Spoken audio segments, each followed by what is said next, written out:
जी हाँ मेरे दोस्तों, जैसा कि थंबनेल में आपको दिख रहा है, आज की वीडियो के अंतर्गत मैं आपको बताने वाला हूँ माइनर 1 से हिंदी के मोस्ट वीवीआई प्रश्नों तथा उसके उत्तरों को मिस कर सकते हैं कि आज का जो वीडियो है दोस्त आप लोगों के लिए महासंग्राम साबित होने वाला है, क्योंकि मात्र 1 घंटे की वीडियो में हम लोग पूरे माइनर 1 से हिंदी के सिलेबस को खत्म करने वाले हैं, है ना। और मात्र मेरे दोस्त मैं आपको 6 ही क्वेश्चन दूंगा। कितना?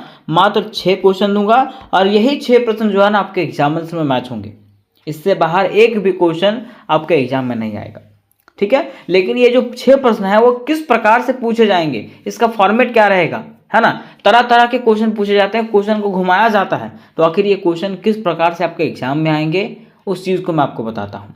और मैं आपको बता देना चाहता हूँ कि इसकी पूरी तैयारी आपको इसी वीडियो के अंतर्गत में मिलेगा, है ना। ये जो 6 क्वेश्चन है, 6 वीवीआई क्वेश्चन है, ये 6 वीवीआई क्वेश्चन की तैयारी आपको इसी वीडियो में करवाया गया है। तो चलिए मैं आपको बताता हूं कि आखिर कौन से 6 प्रश्न आपको पढ़ के जाना है। तो पहला प्रश्न आपको दोस्त पढ़ना है और मैंने आपको बताया है हिंदी भाषा की उत्पत्ति और विकास की व्याख्या करें। पहला प्रश्न क्या पढ़ना है कि आखिर हिंदी भाषा की उत्पत्ति कैसे हुई और इसका विकास कैसे हुआ। ये क्वेश्चन आपको ऐसे भी पूछ सकता है कि हिंदी भाषा के उद्भव और विकास, है ना। तो पहला क्वेश्चन हमारा इसकी तैयारी करवाइए। फिर मेरे दोस्त दूसरे प्रश्न में आपको पढ़ना है भाषा के विविध रूपों का सामान्य परिचय दें। भाषा के विविध रूपों का सामान्य परिचय, तो ये क्वेश्चन आपको अलग तरीके से पूछ सकता है, लेकिन देखिएगा उसमें से अगर भाषा के विविध रूप है तो आपको वही आंसर लिखना है, ठीक है।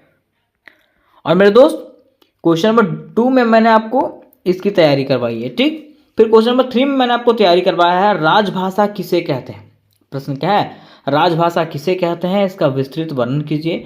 या तो पूछ सकता है कि राष्ट्रभाषा और राजभाषा का अर्थ बताइए, है ना, तथा राष्ट्रभाषा के रूप में हिंदी को स्पष्ट करें। ये क्वेश्चन आपको पूछ सकता है। तो इस प्रश्न की तैयारी दोस्तों मैंने आपको क्वेश्चन नंबर 3 में करवाया है, ठीक है। फिर चौथे प्रश्न में आपको पढ़ना है दोस्त पश्चिमी हिंदी की परिभाषाओं का परिचय देते हुए उनकी विशेषताओं का उल्लेख करिए। और उसके बाद यही क्वेश्चन आपको ऐसे पूछ सकता है कि पूर्वी हिंदी मीन्स पश्चिमी हिंदी के बारे में हम लोग को जानना है और पूर्वी हिंदी के बारे में जानना है और इनकी विशेषताओं के बारे में जानना है। तो इस प्रश्न की तैयारी दोस्तों मैंने आपको क्वेश्चन नंबर 4 में करवाया है। कौन सा? क्वेश्चन नंबर 4 में, ठीक है। फिर क्वेश्चन नंबर 5 में दोस्त आपको पढ़ना है प्रयोजन मूलक हिंदी। किसके बारे में पढ़ना है? प्रयोजन मूलक हिंदी की क्या अभिप्राय है, मतलब क्या परिभाषा होता है उसके बारे में बताइए। यही क्वेश्चन आपको ऐसे पूछ सकता है कि प्रयोजन मूलक हिंदी की विशेषताओं को अपने शब्दों में लिखें। तो ये आपका 5वां प्रश्न हुआ और इसकी भी तैयारी मैंने 5वें नंबर प्रश्न में करवाया है। फिर छठा प्रश्न दोस्तों आपको पढ़ना है अनुवाद की प्रक्रिया के विभिन्न चरणों का उल्लेख करते हुए उनके स्वरूप को समझाइए। मीन्स अनुवाद की प्रक्रिया क्या होती है, ठीक है। तो मात्र यही 6 प्रश्न आपको एग्जामिनेशन के लिए पढ़ के जाना है। और 2 जो है ना शॉर्ट क्वेश्चन है राजभाषा, राष्ट्रभाषा और संपर्क भाषा में अंतर, मीन्स इनके बारे में आपको बताना है, ठीक है। 5 नंबर के लिए आ सकता है।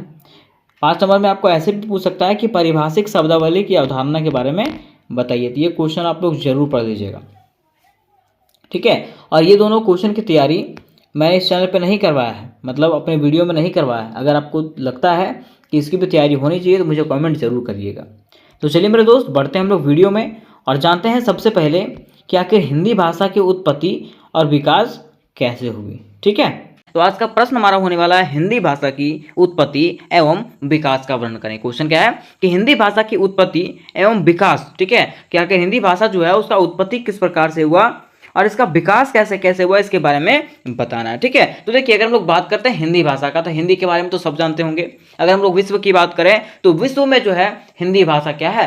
प्रख्यात है। प्रख्यात में समझते हैं विख्यात है, फेमस है ना। उसके साथ साथ हमारे भारत की अगर बात करें तो हमारे भारत में जो है ना हिंदी क्या है? राजभाषा के रूप में, क्या है? राजभाषा के रूप में, ठीक है। तो अगर हम लोग हिंदी भाषा की उत्पत्ति और विकास की अगर बात करते हैं तो सबसे पहले हम लोग लिखेंगे क्या? भूमिका। क्या लिखेंगे? भूमिका। और भूमिका में लिखेंगे इस प्रकार से कि हिंदी की उत्पत्ति संस्कृत से हुई है।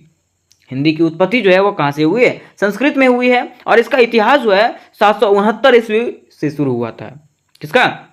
हिंदी का इतिहास की अगर बात करें तो 769 ईस्वी से जो है इसका इतिहास शुरू होता है। अगर हम लोग बात करें हिंदी का तो कहा गया है कि हिंदी विश्व की एक प्रमुख भाषा है। हिंदी क्या है? विश्व की एक प्रमुख भाषा है एवं भारत की क्या है? राजभाषा है। ये तो मैंने आपको बताया कि ये हिंदी जो है ना विश्व की सबसे प्रमुख भाषाओं में से एक है और भारत की ये क्या है? राजभाषा है। कहा जाता है कि केंद्रीय स्तर पर भारत में दूसरी आधिकारिक भाषा जो है अंग्रेजी है। मीन्स हिंदी के बाद अगर भारत में कोई भाषा आता है दूसरा नंबर पे तो वो कौन है? अंग्रेजी है। कौन है? अंग्रेजी।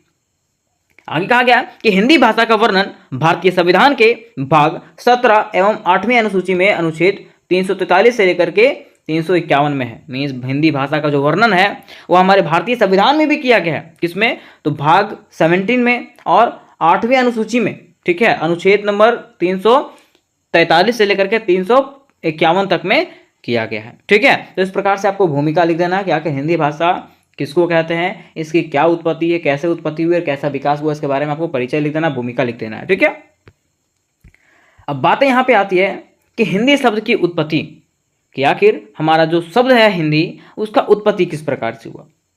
तो लिखना आपको इस प्रकार से है कि हिंदी जो शब्द है वो सिंधु शब्द का प्रतिरूप है। हिंदी शब्द जो है वो क्या है? सिंधु शब्द का प्रतिरूप है, उल्टा कह सकते हैं, है ना। ईरान और फारस के निवासी सिंध नदी को हिंद और वहां रहने वाले को हिंदू कहते थे। मीन्स ईरान और फारस के जो निवासी थे वो सिंध नदी को क्या कहते थे? हिंद कहते थे, और वहां रहने वालों को हिंदू कहते थे। कौन? ईरान और भारत। कहा गया कि उसी के आधार पे सिंधु नदी के आसपास रहने वाले भूमि को सिंधु कहने लगे, है ना। और संस्कृत में जो है सा ध्वनि को फारसी में जो है हा हो जाता है। मीन संस्कृत की जो सा ध्वनि है, सा का जो अक्षर है वो फारसी में क्या हो जाता है? हा हो जाता है। इसलिए यह जो है सिंधु शब्द आगे चल करके हिंदू कहा जाने लगा। मीन्स वहाँ का जो सिंधु शब्द जो है वो क्या कहा जाने लगा? हिंदू कहा जाने लगा, क्योंकि सा का जो शब्द है वो हा के रूप में प्रयोग हो रहा था। ठीक है, तो धीरे धीरे वो लोगों ने सिंधु छोड़ करके क्या कहने लगे? हिंदू कहने लगे, है ना। अब कहा जाता है कि इस शब्द का विस्तार होता गया और हिंद शब्द भारत का वाचक हो गया। ये शब्द का विस्तार होता गया और हिंद शब्द जो है ना भारत का वाचक हो गया और इनकी भाषा को हिंदी कहा जाने लगा। ठीक है, और इसको और विस्तार होने के बाद ये जो भाषा है उसको क्या कहा जाने लगा? हिंदी कहा जाने लगा। ठीक है, देखिए कहा गया कि हिंदी भाषा का विकास सौरसैनी और अर्ध मगही अपभ्रंशों से हुआ है। क्या कहा गया कि हिंदी भाषा का जो विकास है वो सौरसैनी और अर्ध मगही अपभ्रंशों से जो है इसका उद्भव हुआ है, इसका विकास हुआ है। फिर है कि हिंदी भाषा का नाम फारसी शब्द हिंद से लिया गया। हिंदी भाषा का जो नाम है वो फारसी शब्द हिंद से लिया गया है, जिसका मतलब होता है सिंधु नदी की भूमि से जुड़ा हुआ। किससे? सिंधु नदी के भूमि से जुड़ा हुआ। ठीक है, क्योंकि सिंधु को फारसी में सा का जो है हा कहा जाता था, है ना। तो सिंधु से ही यहाँ पर हमारा हिंदू आ गया और हिंदी आ गया था। ठीक है, आगे कहा गया हिंदी भाषा के विकास में लल्लू जी लाल, सदासुख लाल, सदल मिश्रा, इंसा अला खान जैसे लोगों का योगदान रहा है। किसके विकास में? तो हिंदी भाषा के विकास में। ठीक है, आगे कहा गया कि हिंदी भाषा के विकास में भारतेंदु और महावीर प्रसाद द्विवेदी जैसे साहित्यकारों का भी अहम योगदान रहा। अगर हम लोग हिंदी भाषा के विकास की बात करते हैं दोस्तों, तो हिंदी भाषा के विकास में भारतेंदु जी और महावीर प्रसाद द्विवेदी जैसे साहित्यकारों का अहम योगदान रहा है, अहम भूमिका उन्होंने निभाया है हिंदी भाषा के विकास में। फिर है हिंदी भाषा को आज़ादी के बाद भारत की राजभाषा घोषित किया गया। हिंदी भाषा जो है हमारे भारत की आज़ादी के बाद भारत की इसको क्या घोषित किया गया था? भारत का राजभाषा घोषित किया गया था। किसको? हिंदी को। नेक्स्ट पॉइंट पर कहा गया कि हिंदी भाषा में पारिभाषिक शब्दों की संख्या पहले 5 से 6 हजार थी, लेकिन अब यह 1 लाख से भी ज़्यादा हो गया। मीन्स हिंदी भाषा में जो पारिभाषिक शब्द जो थे उसकी संख्या पहले 5 से 6 हजार था, लेकिन अब जो है ना 1 लाख से भी अधिक संख्या इसका हो गया है। ठीक है, आगे कहा गया कि हिंदी भाषा में नए शब्दों का जुड़ना और अनेक प्रभावों को अपनाना और इसकी भी समृद्धि बना रहा है। मीन्स हमारे हिंदी भाषा में क्या हो रहा है? नए नए शब्द जुड़ रहे हैं। ठीक है, और उसका नए नए शब्दों का अनेक प्रकार के प्रभाव है, अलग अलग प्रभाव पड़ते हैं, और यही इसको क्या बना रहा है? समृद्ध बना रहा है, फेमस बना रहा है। कहा जाता है कि हिंदी भाषा देश को एक सूत्र में जोड़ने का कार्य करती है और ये भाषा रही। मीन्स कहा गया कि हिंदी भाषा जो है देश को एक सूत्र में जोड़ने का काम करने वाली भाषा रही है। कौन भाषा? हिंदी भाषा। कोई कहेगा हिंदी भाषा ने क्या किया है? तो हिंदी भाषा ने हमारे देश को एक सूत्र में बांधने का प्रयास किया है। ठीक है, तो यहाँ से दोस्तों हम लोगों ने ये समझ गया कि आखिर हिंदी भाषा की उत्पत्ति किस प्रकार से हुई। ठीक है, अब इसके बाद हम लोग जानेंगे हिंदी भाषा का विकास, लेकिन उसके पहले मैं आपको बता देना चाहता हूँ कि अगर आप लोग जीई इलेक्टिव हिंदी की तैयारी कर रहे हो और सेमेस्टर 1 की तैयारी कर रहे हो, तो इससे रिलेटेड जितने भी आपके क्वेश्चन होने वाले हैं सारे के सारे प्रश्न आपको इस चैनल पर मिलने वाले हैं। जिस प्रकार से दोस्तों मैंने आपका सेमेस्टर 6 में साथ दिया था, बिल्कुल सेम तरीके से आपको जी पेपर में भी साथ देने वाला हूँ। ठीक है, बस आपके सपोर्ट की मुझे ज़रूरत है। तो इससे जुड़ी और भी वीडियोस पाने के लिए व्हाट्सएप ग्रुप में ज्वाइन हो जाएं। ठीक है, और मेरे यूट्यूब चैनल से जुड़े रहें। ठीक है, अब देखिए बातें यहाँ पे आती है भारतीय आर्य भाषा का विकास, कि आखिर हमारा जो भारतीय हिंदी भाषा है उसका विकास कैसे हुआ। ठीक है, तो कहा गया है कि हिंदी भाषा के उद्भव और विकास को समझने के लिए भारतीय आर्य भाषाओं के इतिहास को देखना होगा। मीन्स हिंदी भाषा के उद्भव और विकास को समझने के लिए जो है ना, भारतीय आर्य भाषाओं के इतिहास को देखना होगा। ठीक है, आर्य भाषाओं के इतिहास को जानना पड़ेगा। ठीक है, कहा गया कि भारतीय आर्य भाषा के विकास के 3 चरण माने जा सकते हैं। भारतीय आर्य भाषा जो है इसके विकास के 3 चरण माने गए हैं। पहला चरण है प्राचीन भारतीय आर्य भाषा। क्या है? प्राचीन भारतीय आर्य भाषा, जो 1500 ईस्वी पूर्व से 500 ईस्वी पूर्व तक माना जाता है। फिर दूसरा है मध्यकालीन भारतीय आर्य भाषा। क्या है? मध्यकालीन भारतीय आर्य भाषा, जो 500 ईस्वी पूर्व से 1000 ईस्वी पूर्व तक है। और आगे है आधुनिक भारतीय आर्य भाषा। क्या है? आधुनिक भारतीय आर्य भाषा, जो 1000 ईस्वी से अब तक बना हुआ है। ठीक है, तो ये 3 चीज़ों को हम लोग को समझना पड़ेगा, बाकी सारा समझ जाएंगे, है ना। तो ये चीज़ है, इसके आधार पे हम लोग हिंदी भाषा के उद्भव के बारे में समझ सकते हैं। ठीक है, अब देखिए बातें यहाँ पे कही गई है कि हिंदी भाषा से जुड़ी महत्वपूर्ण बातें, कि आखिर हिंदी भाषा से रिलेटेड कुछ महत्वपूर्ण बातें हैं जिसको आपको जान के रखना पड़ेगा, और इसी प्रकार से आपको क्या करना है, आंसर में लिखना है। ठीक है, तो सबसे पहला पॉइंट में लिखा गया है कि 14 सितंबर 1949 को संविधान सभा ने एक निर्णय लिया कि हिंदी भाषा की राष्ट्रभाषा होगी। ठीक है, मीन्स क्या हुआ कि 14 सितंबर 1949 को जो है ना, भारत के संविधान सभा ने एक निर्णय लिया कि हिंदी जो है वो क्या होगी, भारत की राष्ट्रभाषा होगी।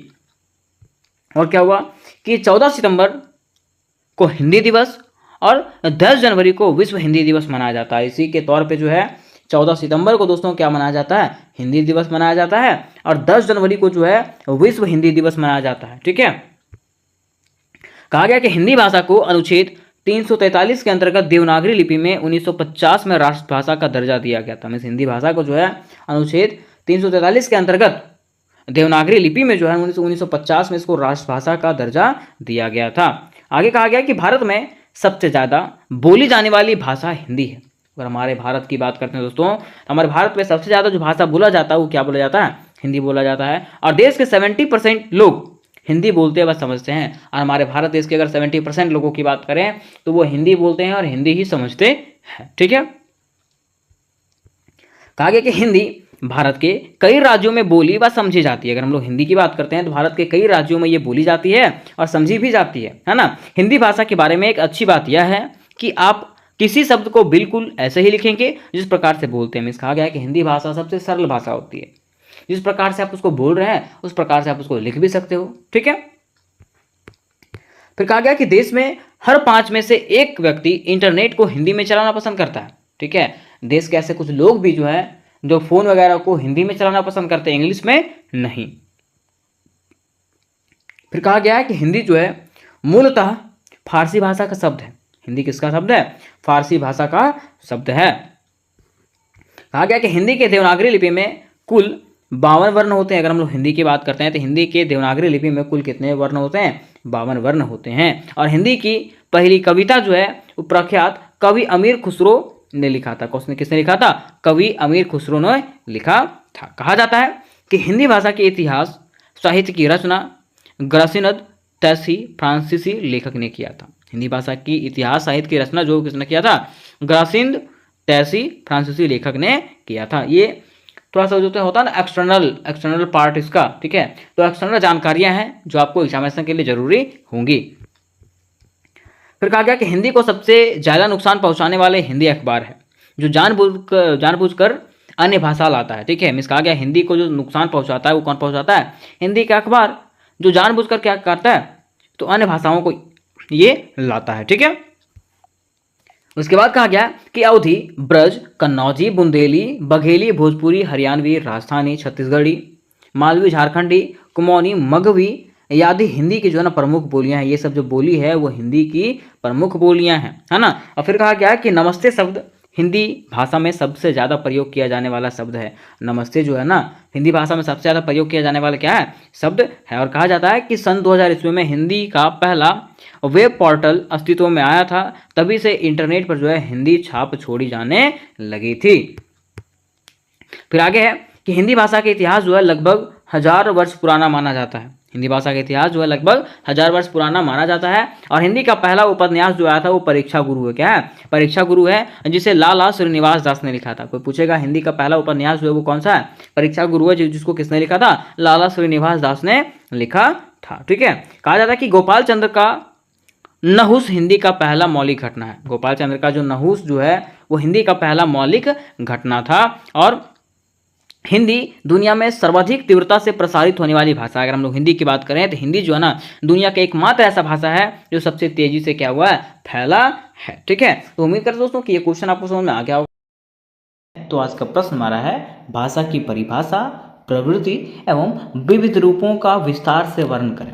क्वेश्चन क्या है कि भाषा की परिभाषा दीजिए, इसके प्रवृत्ति को बताइए तथा इसके विविध रूप, इस भाषा के कौन से रूप होते हैं उसके बारे में बताइए, है ना। सबसे पहले दोस्त मैं आपको बता देना चाहता हूं कि ये जो क्वेश्चन है वो आपको अलग अलग तरीके से भी पूछ सकता है। कैसे, तो क्वेश्चन आपको ऐसे भी पूछ सकता है कि भाषा की परिभाषा का विस्तृत वर्णन करें, है ना। या तो पूछ सकता है कि भाषा की प्रवृत्ति के बारे में बताइए, या तो भाषा के विविध रूपों का विस्तार से वर्णन करिए। ठीक है, तो क्वेश्चन आपको किसी भी तरीके से आए, चाहे वो भाषा की परिभाषा दे, भाषा की प्रवृत्ति दे तथा विविध रूपों के बारे में दे, आपको सेम प्रकार से आंसर लिखना है, एक भी मार्क्स कटने वाला नहीं है। ठीक है, तो सबसे पहले मेरे दोस्त यहाँ पे हम लोग समझेंगे कि आखिर भाषा की परिभाषा क्या होती है, भाषा किसको कहते हैं, क्योंकि बार बार यहाँ पे एक ही क्वेश्चन आ रहा है, भाषा की परिभाषा, भाषा की प्रवृत्ति और भाषा के विविध रूप। तो सबसे पहले हम लोग को यही समझना पड़ेगा कि आखिर भाषा किसको कहते हैं, है ना।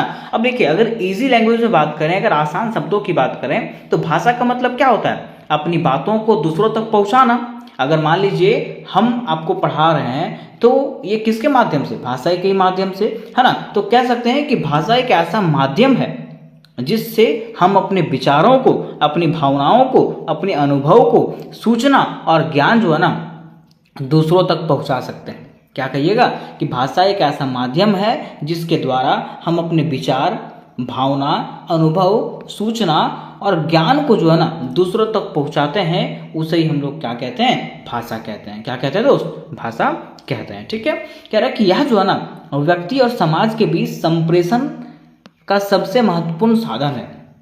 मीन्स भाषा एक ऐसा माध्यम है जो क्या करता है, व्यक्तियों और समाज के बीच में संप्रेषण का माध्यम बनता है, बातचीत का माध्यम बनता है। अगर आप भाषा नहीं जानोगे तो क्या किसी से बात कर पाओगे, नहीं बात कर पाओगे। कैसे बात करोगे, अगर आप बोलने ही नहीं जानते हो, कोई भाषा ही नहीं जानते हो, तो कैसे बात कर पाओगे।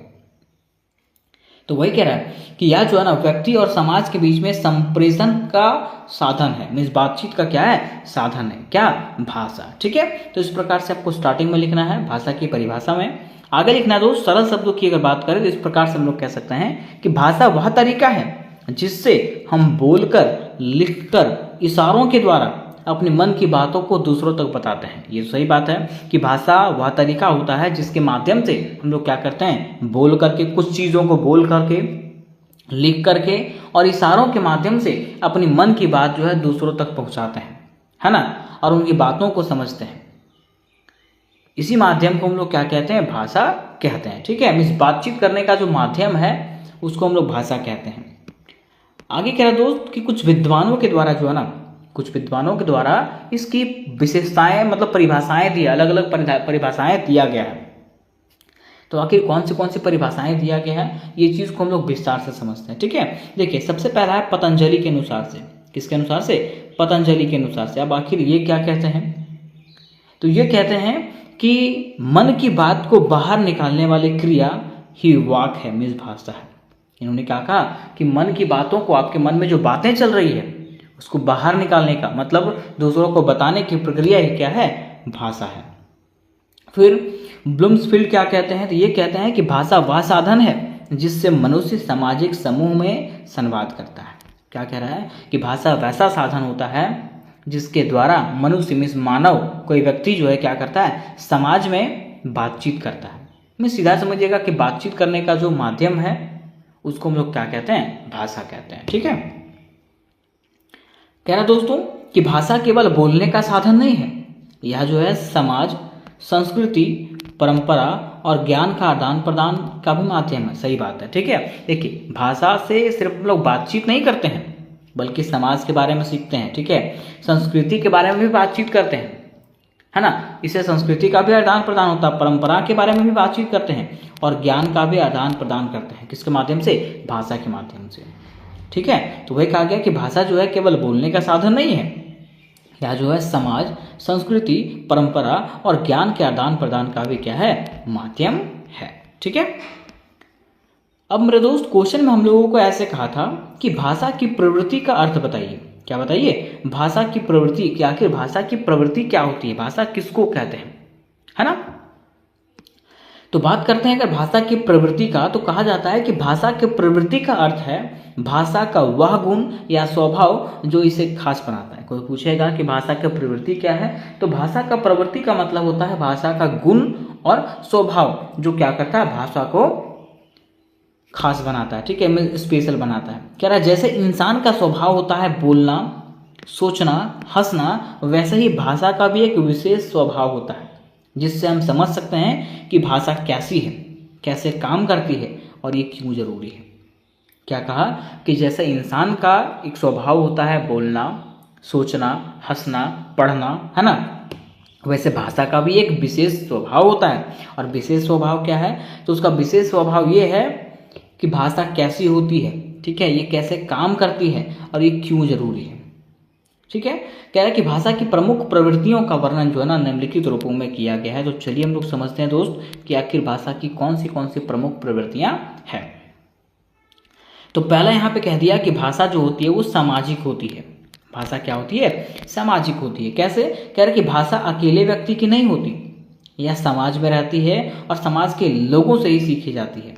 क्या कहा कि भाषा अकेले व्यक्ति की नहीं है, ठीक है, ये समाज में पूरे समाज के लोगों को ये भाषा पता होता है और ये समाज से ही सीखा जाता है। जैसे कि देखिए, बच्चा जब जन्म लेता है तो वह बोल सकता नहीं है, लेकिन परिवार, समाज और स्कूल से जो है ना वो क्या करता है, भाषा सीखता है।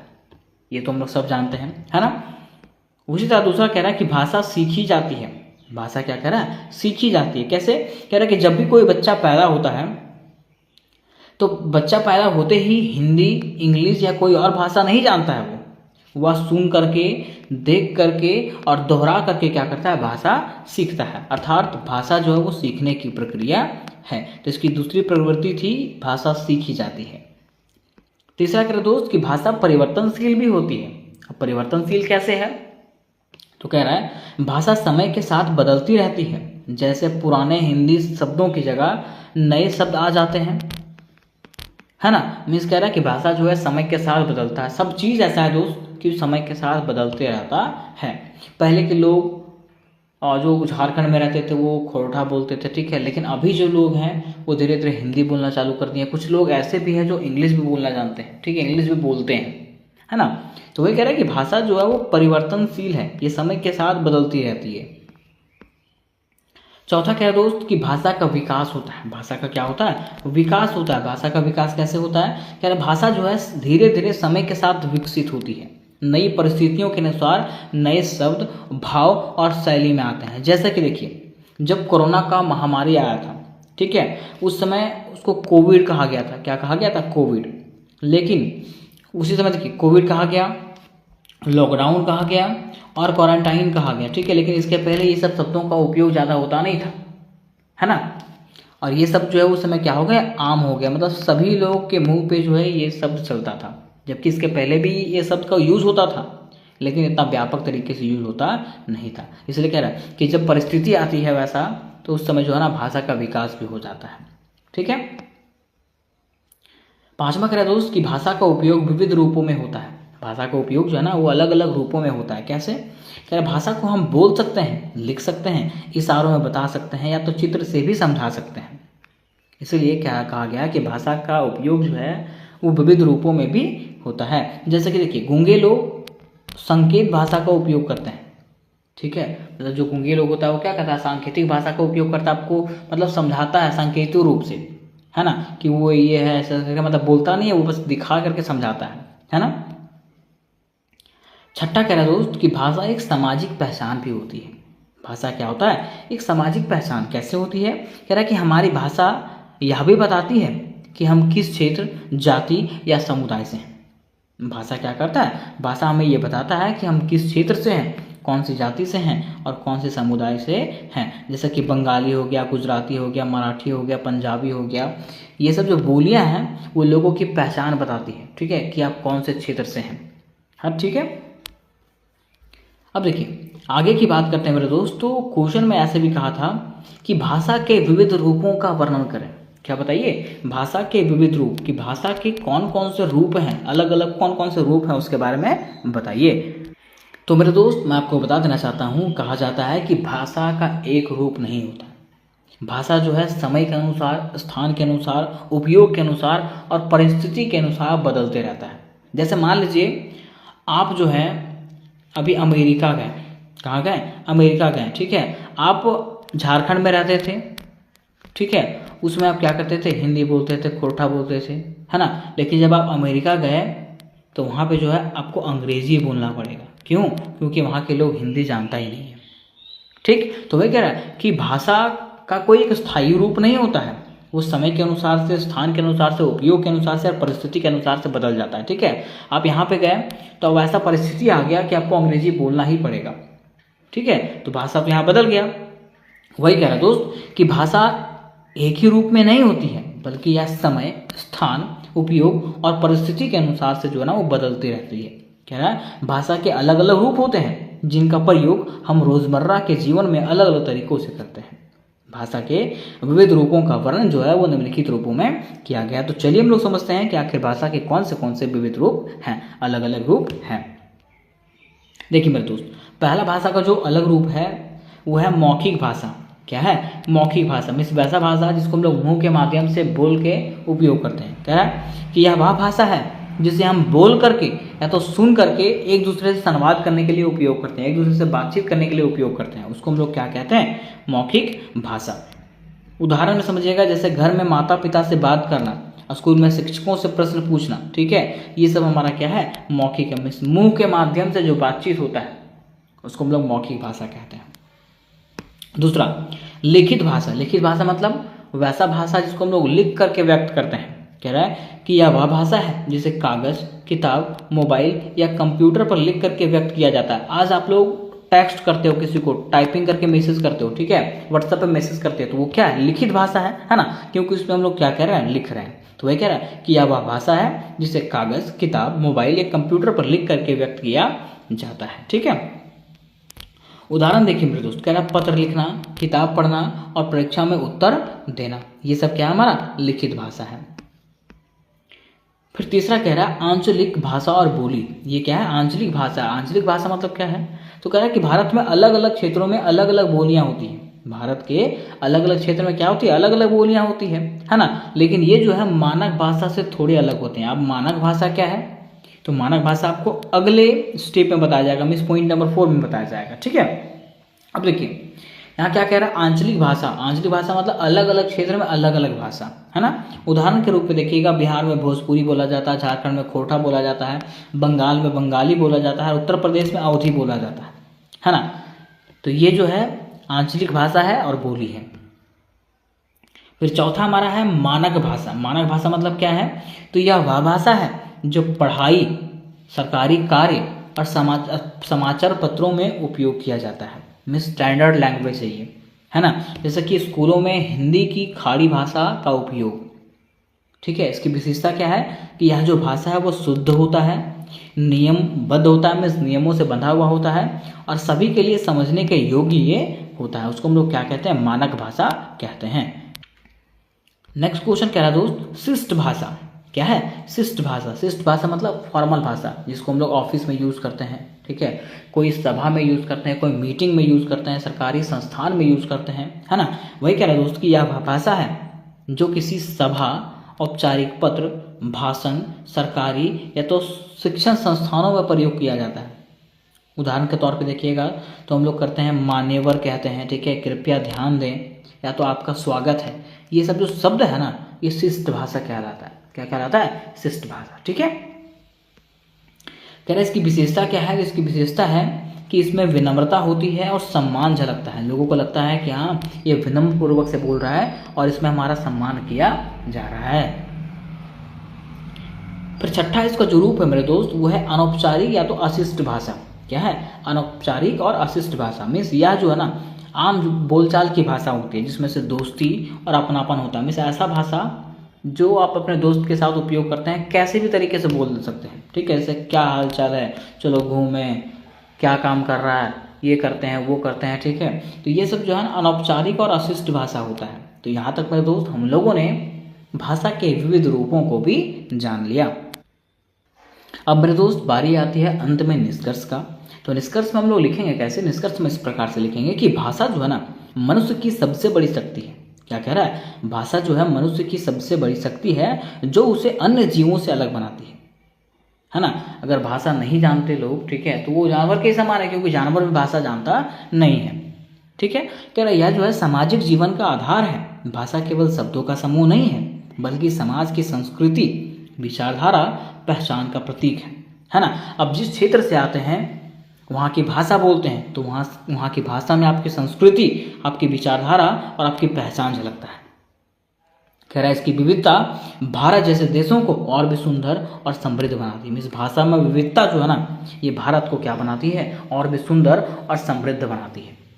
तो उम्मीद करते हैं मेरे दोस्त कि ये प्रश्न आपको समझ में आया होगा। तो आज का प्रश्न हमारा होने वाला है राजभाषा किसे कहते हैं, इसका विस्तृत वर्णन कीजिए। तथा आपको पूछ सकता है कि राजभाषा के स्वरूप और उसके क्षेत्र को स्पष्ट करें। मिस कह सकते हैं कि प्रश्न आपको पूछेगा कि राजभाषा किसे कहते हैं वो बताइए, और राजभाषा के क्या क्या स्वरूप होते हैं, उसके क्या क्या क्षेत्र होते हैं, उसके बारे में वर्णन करिए। तो सबसे पहले यहाँ पे दोस्तों हम लोग ये जानेंगे कि आखिर राजभाषा का मतलब क्या होता है। क्या जानेंगे? राजभाषा का मतलब क्या होता है, क्योंकि अगर हम लोग राजभाषा को समझ जाते हैं तो इसके स्वरूपों को और इसके क्षेत्रों को समझना क्या हो जाएगा? बिल्कुल आसान हो जाएगा। तो देखिए दोस्तों, अगर हम लोग बात करते हैं राजभाषा के अर्थ का, किसका? राजभाषा के अर्थ का, तो मैं आपको बता देना चाहता हूं कि अगर बात यहां पे किया जाए राजभाषा का, किसका? राजभाषा का, तो राजभाषा का अर्थ होता है राजकाज की भाषा। राजभाषा का अर्थ क्या होता है? राजकाज की भाषा, अर्थात ऐसी भाषा जो देश के राजकीय कार्यों के लिए उपयोग किया जाता है। क्या? तो ऐसी भाषा जो देश के राजकीय कार्यों के लिए उपयोग होता है उसको हम लोग क्या कहते हैं? राजभाषा कहते हैं। क्या कहते हैं दोस्तों? राजभाषा। ठीक है, देखिए जैसा कि यहां पे लिखा हुआ, सबसे पहले आपको लिखना है राजभाषा का अर्थ। क्या लिखना है? राजभाषा का अर्थ, और लिखना है कि राजभाषा का शाब्दिक अर्थ होता है राजकाज की भाषा। राजभाषा का शाब्दिक अर्थ क्या होता है? राजकाज की भाषा, अर्थात कह सकते हैं कि ऐसी भाषा जो देश के राजकीय कार्यों के लिए प्रयोग होता है उसको हम लोग क्या कहते हैं? राजभाषा कहते हैं। क्या कहते हैं? राजभाषा। ठीक है, तो अगर आपको कोई पूछेगा कि बाबू राजभाषा किसको कहते हैं, क्या पूछेगा कि राजभाषा किसको कहते हैं, तो आपको सिंपली बता देना है कि ऐसी भाषा जिसका उपयोग देश के राजकीय कार्यों के लिए किया जाता है उसको हम लोग क्या कहते हैं? राजभाषा कहते हैं। क्या कहते हैं दोस्तों? राजभाषा कहते हैं। ठीक है, अब देखिए यहां पे पॉइंट बाय पॉइंट आपको इस प्रकार से कहा गया है कि राजभाषा किसी देश या तो राज्य के द्वारा घोषित भाषा होती है जिसका इस्तेमाल सरकारी कामों में किया जाता है। क्या कह रहा है कि राजभाषा जो होता है वो किसी देश का और किसी राज्य का घोषित भाषा होता है ना, जिसका इस्तेमाल वहां के सरकारी कामों में किया जाता है। जैसे कि देखिए अगर हम लोग भारत की बात करते हैं तो भारत में हिंदी को राजभाषा घोषित किया गया है। किसको? भारत में हिंदी को जो है वो राजभाषा घोषित किया गया है, और यहाँ का सरकारी कार्य जो है ना वो हिंदी भाषा के माध्यम से किया जाता है। ठीक है, अब देखिए यहाँ पे हम लोग जानेंगे राजभाषा की परिभाषाएं, कि अलग अलग विद्वानों ने राजभाषा की अलग अलग परिभाषाएं दिया है।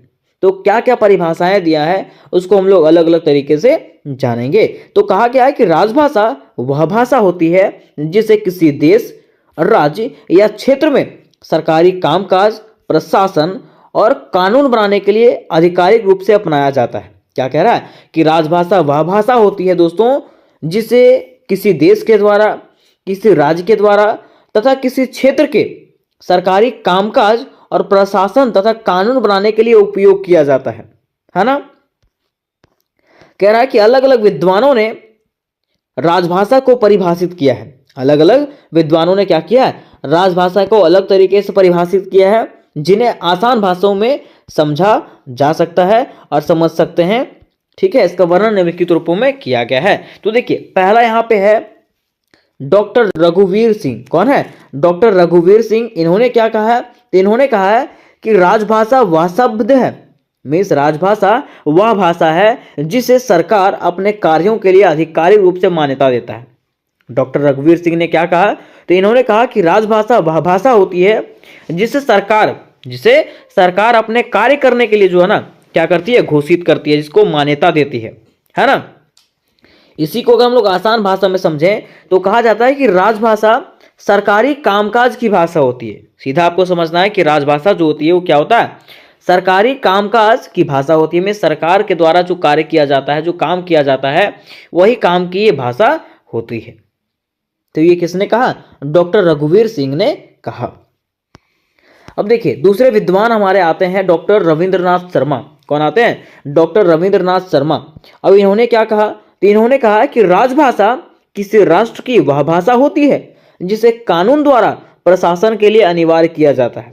क्या कह रहा है, तो इन्होंने कहा है कि राजभाषा किसी राष्ट्र का, कोई देश का वह भाषा होता है जिसे कानून के द्वारा प्रशासन के लिए, किसके लिए, प्रशासन के लिए अनिवार्य में लागू किया जाता है। इसको हम लोग अगर आसान भाषा में समझने का प्रयास करें तो कहा गया कि वह भाषा जिसे कानून के तहत सरकारी कामकाज में इस्तेमाल किया जाता है। क्या कह रहा है कि वह भाषा जिसे कानून के तहत सरकारी कामकाज में इस्तेमाल करना जरूरी हो या तो किया जाता है, उसको हम लोग क्या कहते हैं दोस्तों, तो क्या कहते हैं, राजभाषा कहते हैं। क्या कहते हैं, राजभाषा कहते हैं। फिर देखिए आगे पंडित जवाहरलाल नेहरू ने कहा है। ठीक है, तो पंडित जवाहरलाल नेहरू ने क्या कहा है, इन्होंने कहा है कि राजभाषा का मतलब है ऐसी भाषा जो प्रशासन और जनता के बीच में संवाद का माध्यम बने। इन्होंने क्या कहा, तो इन्होंने कहा कि राजभाषा एक ऐसी भाषा होती है जो प्रशासन और जनता के बीच, प्रशासन मतलब सरकार और जनता के बीच संवाद का माध्यम बने, बातचीत करने का माध्यम बने। आसान भाषा में अगर हम लोग इसको समझें तो कह सकते हैं कि राजभाषा वह भाषा होती है जो सरकार और जनता के बीच बातचीत के लिए इस्तेमाल किया जाता है। किसके बीच, सरकार और जनता के बीच में बातचीत करने के लिए इस्तेमाल किया जाता है, उसी को हम लोग क्या कहते हैं, राजभाषा कहते हैं। ये किन्होंने कहा है, तो जवाहरलाल नेहरू ने, किसने, पंडित जवाहरलाल नेहरू ने कहा है। ठीक है, फिर देखिए चौथा जो परिभाषा है वो विद्वानों के अनुसार है। किसके अनुसार, विद्वानों के अनुसार। इन्होंने कहा है कि राजभाषा देश की पहचान, संस्कृति और प्रशासन को जोड़ने का माध्यम होती है। इन्होंने क्या कहा कि राजभाषा जो होता है वो देश की पहचान होती है, संस्कृति होती है तथा प्रशासन को जोड़ने का एक माध्यम होती है। अगर हम लोग इसको आसान भाषा में समझें तो कह सकते हैं कि राजभाषा वह है जो देश की संस्कृति और प्रशासन को जोड़ती है। क्या कह रहा है कि राजभाषा वह है जो क्या करती है, हमारे देश के संस्कृति को और हमारे देश के प्रशासन को जोड़ती है। ठीक है, इसी को हम लोग क्या कहते हैं, तो राजभाषा कहते हैं। क्या कहते हैं दोस्तों, राजभाषा कहते हैं। तो मैं उम्मीद करता हूं कि यहां तक आप क्लियरली समझ गए होंगे कि आखिर राजभाषा क्या है। अब देखिए प्रश्न में हमारा इस प्रकार से पूछा था कि राजभाषा के स्वरूप और उसके क्षेत्र का वर्णन करें। प्रश्न क्या था कि राजभाषा के स्वरूप के बारे में बताइए और उसके क्या क्या क्षेत्र है उसके बारे में बताइए। तो कहा गया कि राजभाषा किसी देश या राज्य के द्वारा आधिकारिक कार्यों के लिए अपनाई गई भाषा होती है। क्या कहा गया कि राजभाषा जो होता है वो किसी देश या तो राज्य के द्वारा अपनाया गया, मीन्स वहां के कार्य को करने के लिए अपनाया गया भाषा होता है। और यह भाषा जो प्रशासन, न्यायालय, शिक्षा और अन्य सरकारी कार्यों में उपयोग किया जाता है। यह जो भाषा है वो हर क्षेत्र में उपयोग किया जाता है, चाहे वो प्रशासन का क्षेत्र हो, न्यायालय का क्षेत्र हो, शिक्षा का क्षेत्र हो और अन्य सरकारी कार्य हो, सब जगह जो है ना राजभाषा का प्रयोग किया जाता है। कह रहा है कि भारत में राजभाषा का स्वरूप और उसके क्षेत्र संविधान के तहत निर्धारित किए गए। क्या कह रहा है कि भारत में राजभाषा का स्वरूप जो है और उसके क्षेत्र का वर्णन जो है ना संविधान के तहत निर्धारित किया गया है। तो चलिए हम लोग जानते हैं कि आखिर राजभाषा का क्या क्या स्वरूप है और उसके क्या क्या क्षेत्र हैं। तो सबसे पहले हम लोग जानेंगे राजभाषा का स्वरूप। क्या जानेंगे? राजभाषा का स्वरूप। ठीक है, तो राजभाषा के स्वरूप की अगर बात करें तो पहला यहाँ पे बताया गया संवैधानिक व्यवस्था। क्या बताया गया? संवैधानिक व्यवस्था में कहा गया कि भारतीय संविधान के भाग 17 में, भारतीय संविधान के भाग 17 में राजभाषा की व्यवस्था किया गया। ठीक है, इस भारतीय संविधान का जो भाग 17 है उसमें से राजभाषा के बारे में बताया गया है। कह रहा है कि संविधान के अनुच्छेद 343 के अनुसार हिंदी को देवनागरी लिपि में भारत की राजभाषा घोषित किया गया। क्या कह रहा है? कि संविधान के अनुच्छेद 343 के अनुसार से हिंदी को जो है वो देवनागरी लिपि में भारत की राजभाषा घोषित किया गया है। कह रहा है कि इसके साथ ही अंग्रेजी को भी 15 सालों के लिए सहायक राजभाषा के रूप में उपयोग करने का प्रावधान था। इसके साथ साथ ये कहा गया था कि अंग्रेजी को भी जो है ना 15 सालों तक जो है हिंदी की सहायक भाषा के रूप में उपयोग किया जाएगा। ठीक है, लेकिन बाद में जो है इसको बढ़ा दिया गया, मीन्स 15 साल से बढ़ा दिया गया। ठीक है, ये कब तक लागू हुआ, मतलब कब तक के लिए कहा गया था? तो 1965 तक के लिए कहा गया था। कब तक? 1965 तक के लिए कहा गया था, लेकिन बाद में जो है इसको बढ़ा दिया गया था, है ना। अब देखिए दूसरा इसमें पॉइंट आता है सहमति और समरसता। क्या?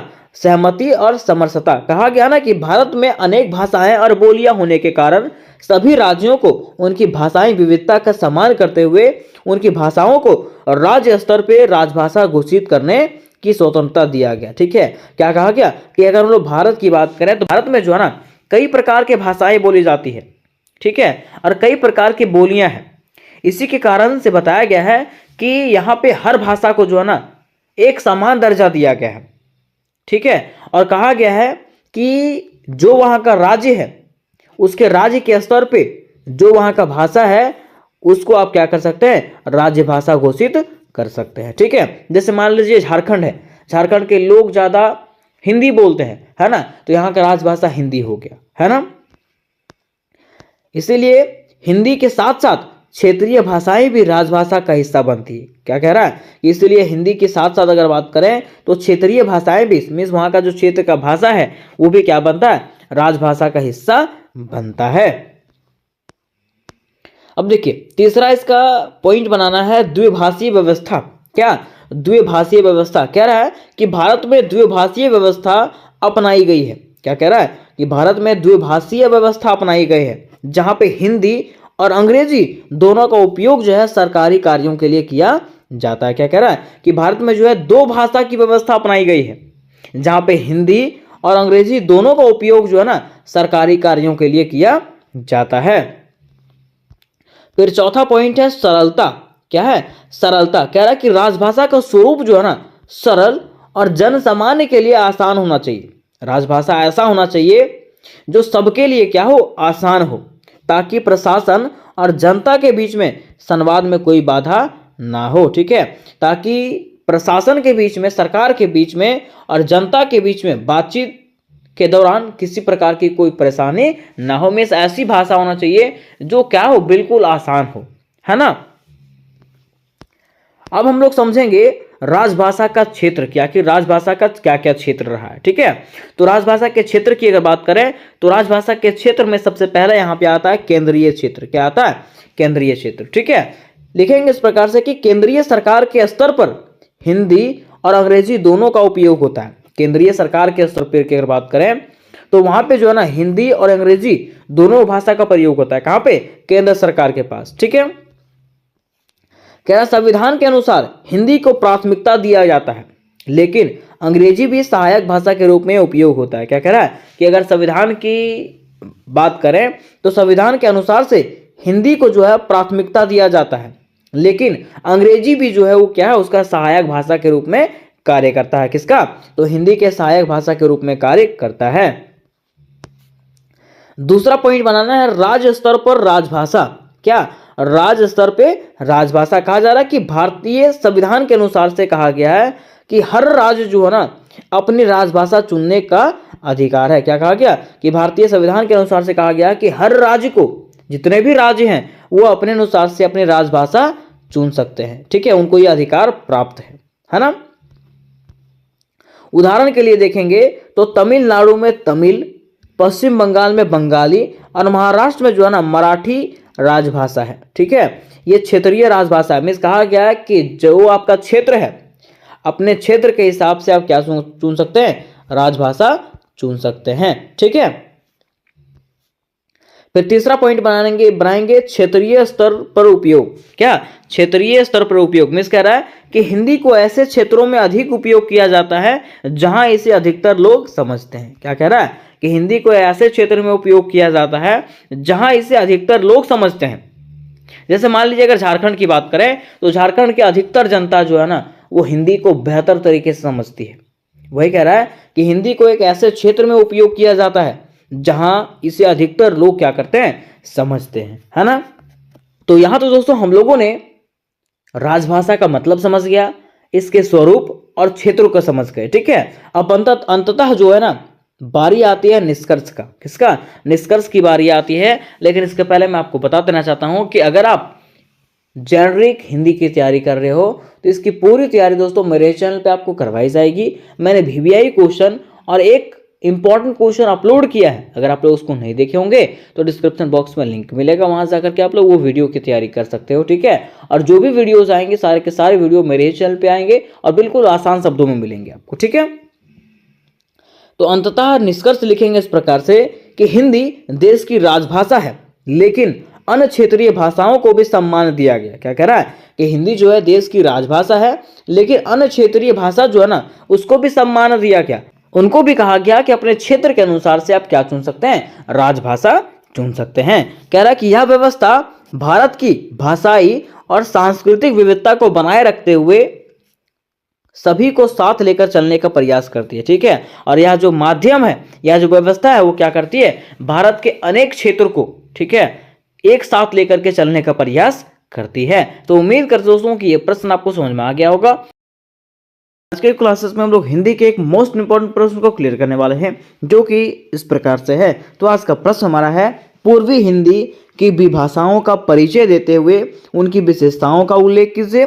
यही प्रश्न आपको अथवा में पूछ सकता है कि पश्चिमी हिंदी की विभाषाओं का परिचय देते हुए उनकी विशेषताओं का उल्लेख करें। मिस कह सकते हैं कि दोनों प्रश्नों में आपको यही पूछा हुआ है कि आखिर बताइए कि पूर्वी हिंदी की क्या क्या विभाषाएं हैं और पश्चिमी हिंदी की क्या क्या विभाषाएं हैं, तथा इन दोनों की विशेषताओं का वर्णन करें। तो ये दोनों में से कोई भी क्वेश्चन आएगा दोस्तों, आपको सेम प्रकार से आंसर लिखना है जिस प्रकार से मैं आपको बताऊंगा, और बड़े ही आसान शब्दों में मैं आपको ये उत्तर बताने वाला हूं। तो देखिए, सबसे पहले यहाँ पे हम लोग जानेंगे कि आखिर पूर्वी हिंदी किसको कहते हैं और पश्चिमी हिंदी किसको कहते हैं, क्योंकि अगर हम लोग इसको नहीं जानेंगे तो इसके विभाषाओं और इसके विशेषताओं को कैसे समझेंगे, है ना। तो कह रहा कि पूर्वी हिंदी, तो पूर्वी हिंदी की अगर बात करें तो मैं आपको बता देना चाहता हूं कि भारत के जिस क्षेत्र में, भारत के पूर्वी क्षेत्र में जो हिंदी बोला जाता है उसको हम लोग क्या कहेंगे, पूर्वी हिंदी। मिस कह सकते हैं कि भारत के पूर्वी क्षेत्र में जो भाषाएं, जो बोलियां बोली जाती है उसको हम लोग क्या कहेंगे, पूर्वी हिंदी कहेंगे। क्या कहेंगे दोस्तों, पूर्वी हिंदी कहेंगे, है ना।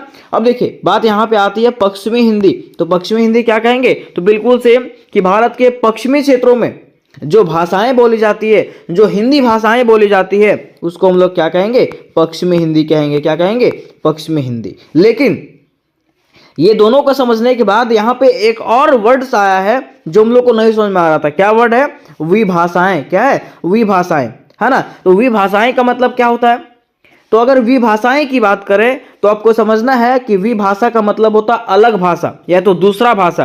तो कह सकते हैं कि पश्चिमी हिंदी के तहत जो भाषाएं आती है, जो बोलियां आती है उसको हम लोग क्या कहेंगे, विभाषाएं कहेंगे। क्या कहेंगे, विभाषाएं, है ना।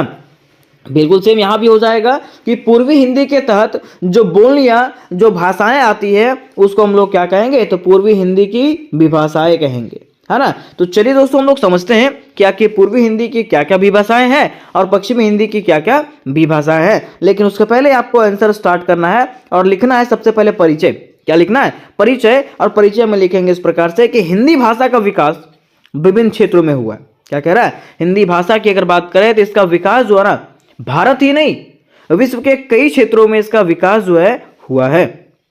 कह रहा है जिसके परिणाम स्वरूप हिंदी की कई उपभाषाएं और बोलियां विकसित हुई, और इसके परिणाम स्वरूप क्या हुआ, तो हिंदी की कई उपभाषाएं मीन्स अलग अलग भाषाएं और बोलियां जो है विकसित हुई है। जहां आप जाओगे हर क्षेत्र में इसकी अलग अलग भाषाएं मिलती है। कह रहा इन्हें सामान्यतः पूर्वी हिंदी और पश्चिमी हिंदी के रूप में वर्गीकृत किया गया है, ठीक है, और इसे ही जो है ना पूर्वी हिंदी और पश्चिमी हिंदी के रूप में बांटा गया है। अब हम लोग जानेंगे पश्चिमी हिंदी की प्रमुख विभाषाएं। क्या जानेंगे, पश्चिमी हिंदी की प्रमुख विभाषाएं कि आखिर पश्चिमी हिंदी की क्या क्या प्रमुख विभाषाएं होती है। तो लिखा गया है कि पश्चिमी हिंदी की विभाषाएं हिंदी भाषा के पश्चिमी क्षेत्र में बोली जाने वाली उपभाषाएं हैं। क्या कह रहा है, पश्चिमी क्षेत्र की अगर विभाषाएं की बात करें तो कह रहा है ना कि यह जो है हिंदी भाषा के पश्चिमी क्षेत्रों में बोली जाने वाले उपभाषाएं हैं। मीन्स हिंदी भाषा के तहत जो उपभाषाएं बोली जाती है कहाँ पे, पश्चिमी क्षेत्र में, उसे ही हम लोग क्या कहते हैं, तो पश्चिमी हिंदी विभाषाएं कहते हैं, है ना। कह रहा है कि यह क्षेत्र मुख्य रूप से उत्तर प्रदेश, दिल्ली, हरियाणा, राजस्थान और मध्य प्रदेश के कुछ हिस्सों को कवर करता है, ठीक है। और ये जो भाषा है वो कहाँ कहाँ बोला जाता है, तो उत्तर प्रदेश, दिल्ली, हरियाणा, राजस्थान, मध्य प्रदेश के कुछ हिस्सों को ये कवर करता है, जिसका विस्तृत रूप से वर्णन जो है ना इस प्रकार से किया गया है। तो पहला इसमें जो भाषा आता है वो है खड़ी बोली। क्या है, खड़ी बोली, ठीक है। अब देखिए ये खड़ी बोली है इसका क्षेत्र क्या क्या है, मीन्स ये कहाँ कहाँ बोला जाता है। तो कह रहा है कि यह जो भाषा है या जो बोली है वो पश्चिमी उत्तर प्रदेश, हरियाणा और दिल्ली में बोली जाती है। कहाँ कहाँ, पश्चिमी उत्तर प्रदेश, हरियाणा और दिल्ली में ये भाषा बोली जाती है, खड़ी बोली, है ना। अब देखिए अगर इसकी विशेषताओं की बात करें तो इसकी विशेषताओं में कहा गया पहला कि खड़ी बोली को आधुनिक हिंदी और उर्दू का आधार माना जाता है। खड़ी बोली को क्या माना गया है, तो आधुनिक हिंदी जो अभी का हिंदी है और उर्दू जो है उसका आधार माना गया है। फिर कह रहा है कि इसकी ध्वनि सरल और स्पष्ट है। इसकी जो ध्वनि होती है, इसका जो स्वर निकलता है वो क्या होता है, बिल्कुल आसान है, इसको बोलना आसान है और इसको पढ़ना भी क्या है, आसान है, ठीक है। आगे कह रहा है कि यह जो है वर्तमान हिंदी गाद्य साहित्य और औपचारिक हिंदी का मुख्य रूप है। क्या कह रहा है कि यह जो है वर्तमान में जो अभी स्टोरी लिखा जाता है वो खड़ी बोली में लिखा जाता है ना, और ये औपचारिक हिंदी का मुख्य रूप होता है, खड़ी बोली। फिर कह रहा है कि व्याकरण में संज्ञा, क्रिया और विशेषण का स्पष्ट विभाजन होता है, ठीक है। मीन्स इसमें क्या होता है कि जब हम लोग शब्द बनाते हैं ना, जब हम लोग वाक्य बनाते हैं तो संज्ञा का अलग, क्रिया का अलग और विशेषण का अलग अलग विभाजन होता है। तो ये जो है उसकी विशेषताएं थी किसकी, खड़ी बोली की। अब दूसरा यहां पे आ रहा है ब्रज भाषा। क्या आ रहा है, ब्रज भाषा। कह रहा है कि यह जो भाषा है, ब्रज भाषा जो है उसका क्षेत्र क्या क्या है, उसका क्षेत्र है मथुरा, वृंदावन, आगरा, मतलब देखिए मथुरा था, वृंदावन था और आगरा था, है ना। इसके आसपास के क्षेत्रों में जो है ना ब्रज भाषा बोली जाती है। अब इसकी विशेषताओं की बात करें तो कहा गया है कि इसे कृष्ण भक्ति की भाषा कहा गया। किसको, ब्रज भाषा का जो है ना कृष्ण भक्ति की भाषा कहा गया है। इसकी लयबद्धता और काव्यात्मकता इसे साहित्य में प्रमुख बनाती है, ठीक है। इसका जो लय होता है ना इसको साहित्य में क्या बनाती है, महत्वपूर्ण बनाती है। आगे कह रहा है संधि और समास का प्रयोग अधिक होता है। इन सेंटेंसों में संधि और समास का प्रयोग जो है ना अत्यधिक होता है। फिर कह रहा है कि प्रेम और भक्ति रस का प्रधानता पाई गई है, ठीक है। ये जो ब्रज भाषा है उसमें से प्रेम और भक्ति रस का भावना जो है ना अधिक पाया गया, क्योंकि इसमें कहा गया था कि ये कौन सी भाषा है, कृष्ण भक्ति की भाषा है। तो यहां तक हम लोगों ने ब्रज भाषा के बारे में भी समझ गया। अब तीसरी भाषा जो हमारी आती है, तीसरी बोली जो आती है वो कन्नौजी है। क्या है, कन्नौजी। अब कन्नौजी क्या है, तो कहा गया कि इसका क्षेत्र जो है वो कौन सा है, तो कानपुर है, फर्रुखाबाद है और कन्नौज। कानपुर, फर्रुखाबाद और कन्नौज, ठीक है। ये सब के क्षेत्रों में जो है ना कन्नौजी भाषा बोली जाती है, कन्नौजी बोली बोली जाती है। इसकी विशेषताओं की अगर बात करें तो कहा गया है कि इसमें खड़ी बोली और अवधी का मिश्रण होता है। कौन सा में, तो कन्नौजी भाषा में जो है ना खड़ी बोली और अवधी बोली का क्या होता है, मिश्रण होता है।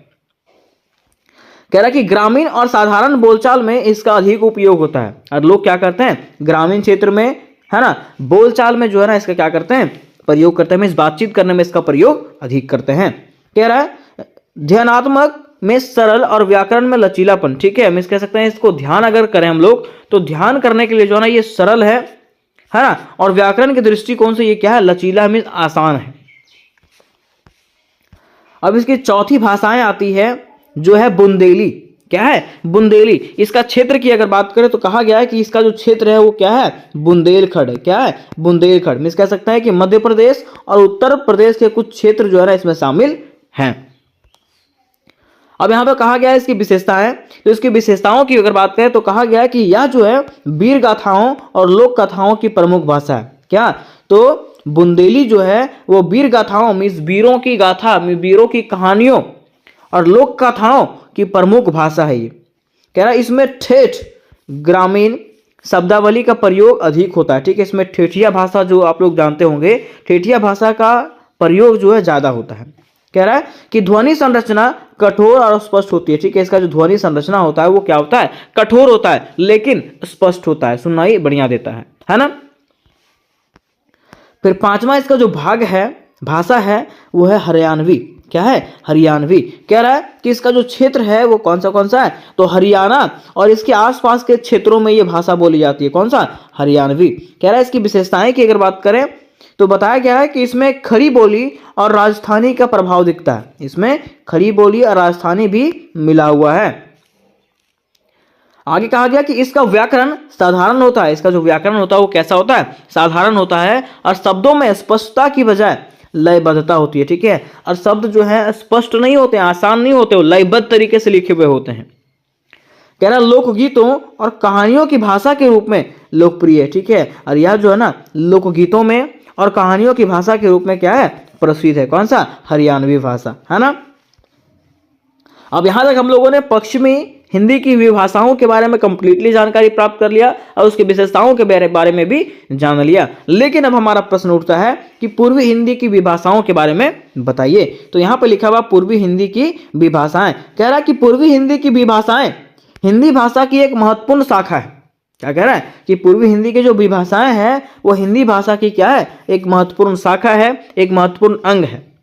यह क्षेत्रीय भाषाएं हैं जो मुख्य रूप से भारत के पूर्वी क्षेत्र में बोली जाती है। या क्या कह रहा है? यह क्षेत्रीय भाषा है जो कहाँ बोला जाता है?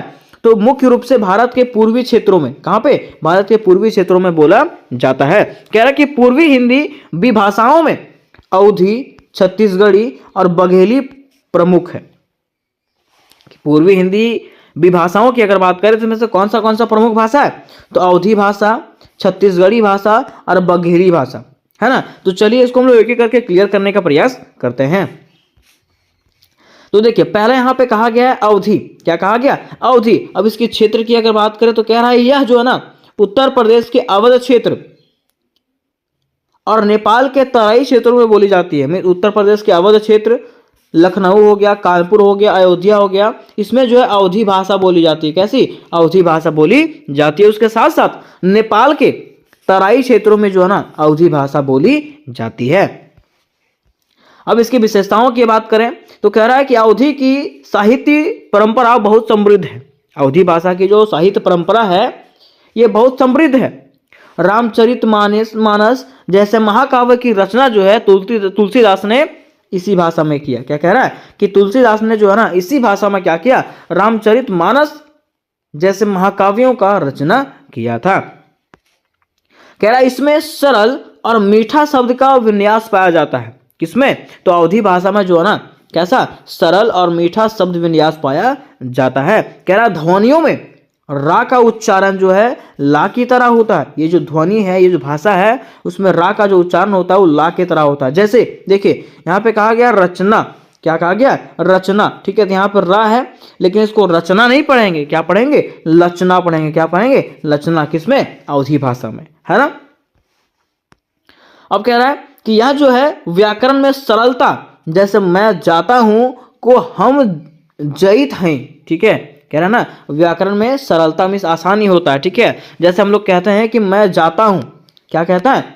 मैं जाता हूं। ठीक है, तो इसको जो है अवधी भाषा में कैसे बोलते हैं? हम जाइत हैं, हम जाइत हैं। ठीक है, फिर दूसरा जो इसका विभाषा है वो है छत्तीसगढ़ी। क्या है? तो छत्तीसगढ़ी कह रहा है कि इसका जो क्षेत्र है वो क्या क्या है? तो यह जो है छत्तीसगढ़ राज्य और उसके आसपास के क्षेत्रों में बोली जाती है, जैसे कि मध्य प्रदेश और उड़ीसा। अब इसकी क्या क्या विशेषताएं हैं? तो कहा गया कि छत्तीसगढ़ी बोलचाल की भाषा है। छत्तीसगढ़ी भाषा जो है वो बोलचाल की भाषा है, जिसमें से लोकगीत, कथा और नृत्य का भी समृद्ध प्रभाव है ना। आगे कह रहा है कि इसमें बोलने की गति धीमी और लयबद्ध होती है। ठीक है, अगर छत्तीसगढ़ी भाषा की बात करें तो इसमें बोलने की जो गति होती है वो कैसी होती है, धीमी होती है और लयबद्ध तरीके से होती है। कह रहा है इसमें जो है ना शब्दों में ला प्रत्यय का प्रयोग अधिक होता है। किसका? ला प्रत्यय का प्रयोग जो है ना अधिक होता है। जैसे कि तुम्हारा घर को क्या कहते हैं? तोर घर ला। ठीक है, तुम्हारा घर को क्या कहा जाता है? तोर घर ला। ठीक है, किसमें? तो छत्तीसगढ़ी भाषा में, है ना। फिर कह रहा है कि शब्दों और ध्वनियों में स्थानीय प्रभाव, जैसे कि का को गा कहना, है ना। यहाँ पे कहा गया ना कि स्थानीय प्रभाव इसमें ज्यादा पड़ता है। ठीक है, जहां पे का आता है, का को जो है ना ये भाषा में क्या कहा जाता है? गा कहा जाता है। और का हो को जो है वो क्या कहा जाएगा? गा हो। क्या कहा जाएगा? गा हो। जैसे हम लोग कहीं जाते हैं बोलते हैं का हो, का हालचाल। ठीक है, तो वैसे ही लोग क्या कहेगा? गा हो क्या हालचाल, है ना। का हो नहीं, गा हो। ठीक है, आगे तीसरा जो है यहाँ पे है बघेली। क्या है? बघेली। कह रहा है इसका जो क्षेत्र है वो कौन सा क्षेत्र है? तो यह जो है ना मध्य प्रदेश के रीवा, सतना और सीधी जिलों में बोली जाती है। कौन सा? बघेली भाषा जो है ये मध्य प्रदेश के रीवा में, सतना में और सीधी जिलों में बोली जाती है। अगर इसकी विशेषताओं की बात करें दोस्तों तो कहा गया कि बघेली में लोकगीतों और कथाओं का समृद्ध भंडार है। कहाँ पे? बघेली में जो है ना लोकगीत लोगों का जो गीत होता है ना, और कथाओं में इस कहानियों का भंडार है इसमें। ठीक है, कह रहा है इसमें स्वराघात का प्रयोग अधिक होता है। ठीक है, इसमें स्वर मतलब समझते हैं, बोलने वाला, गीत गाने वाला जो स्वर होता है उसमें अत्यधिक प्रयोग होता है, जिससे भाषा जो है ना वो क्या बनता है? प्रभावशाली लगती है। ठीक है, भाषा जो और सटीक लगता है ना। कह रहा है हा ध्वनि का प्रयोग प्रमुख है। इसमें से जो है ना हा ध्वनि का प्रयोग क्या होता है? प्रमुख होता है। जैसे कहां जा रहे हो का क्या हो जाएगा? कहां हाँ जात हो। देखिए क्या कह रहा है कि यहां अगर बात करें ये भाषा का, तो जैसे हम लोग कहते हैं कि कहां जा रहे हो, तो कहां जा रहे हो को वो लोग क्या कहेगा? तो कहां जात हो, ऐसे कहता वो लोग। ठीक है, कह रहा है कि भाषा में सहजता और सरलता होती है। ये भाषा जो है सहज होता है और सरल होता है। सरल किसके लिए होता है? जो वहां का स्थानीय लोग है ना। फिर यहां पे आता है इसका निष्कर्ष की बारी। किसकी? इसके निष्कर्ष की बारी। तो निष्कर्ष में आपको वही लिखना है जो ऊपर में आप पढ़े हैं, है ना। उसको मिला जुला करके आपको इसमें से लिख देना है। तो देखिए लिखेंगे इस प्रकार से कि पूर्वी और पश्चिमी हिंदी दोनों हिंदी का विकास में योगदान करती है। क्या कह रहा है? पूर्वी और पश्चिमी हिंदी दोनों जो है ना हिंदी के विकास में क्या करती है? महत्वपूर्ण योगदान करती है।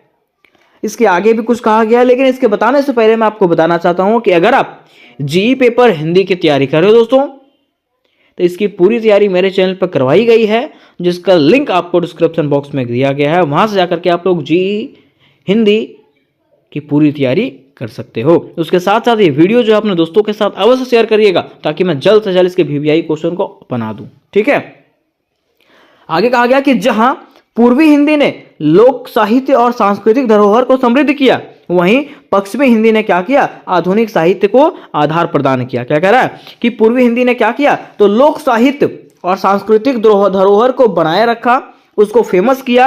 वहीं पे पश्चिमी हिंदी ने क्या किया? तो आधुनिक साहित्य को क्या किया? आधार दिया, बेस प्रदान किया, है ना। कह रहा दोनों ही विभाषाएं हिंदी के व्यापक और समृद्ध स्वरूप को दर्शाती है। ठीक है, और ये दोनों जो विभाषाएं हैं वो हिंदी के व्यापक क्षेत्र में, बड़े क्षेत्र और समृद्ध स्वरूप को जो है ना वो दर्शाती है। तो उम्मीद करते दोस्तों कि ये प्रश्न आपको क्लियरली समझ में आया होगा।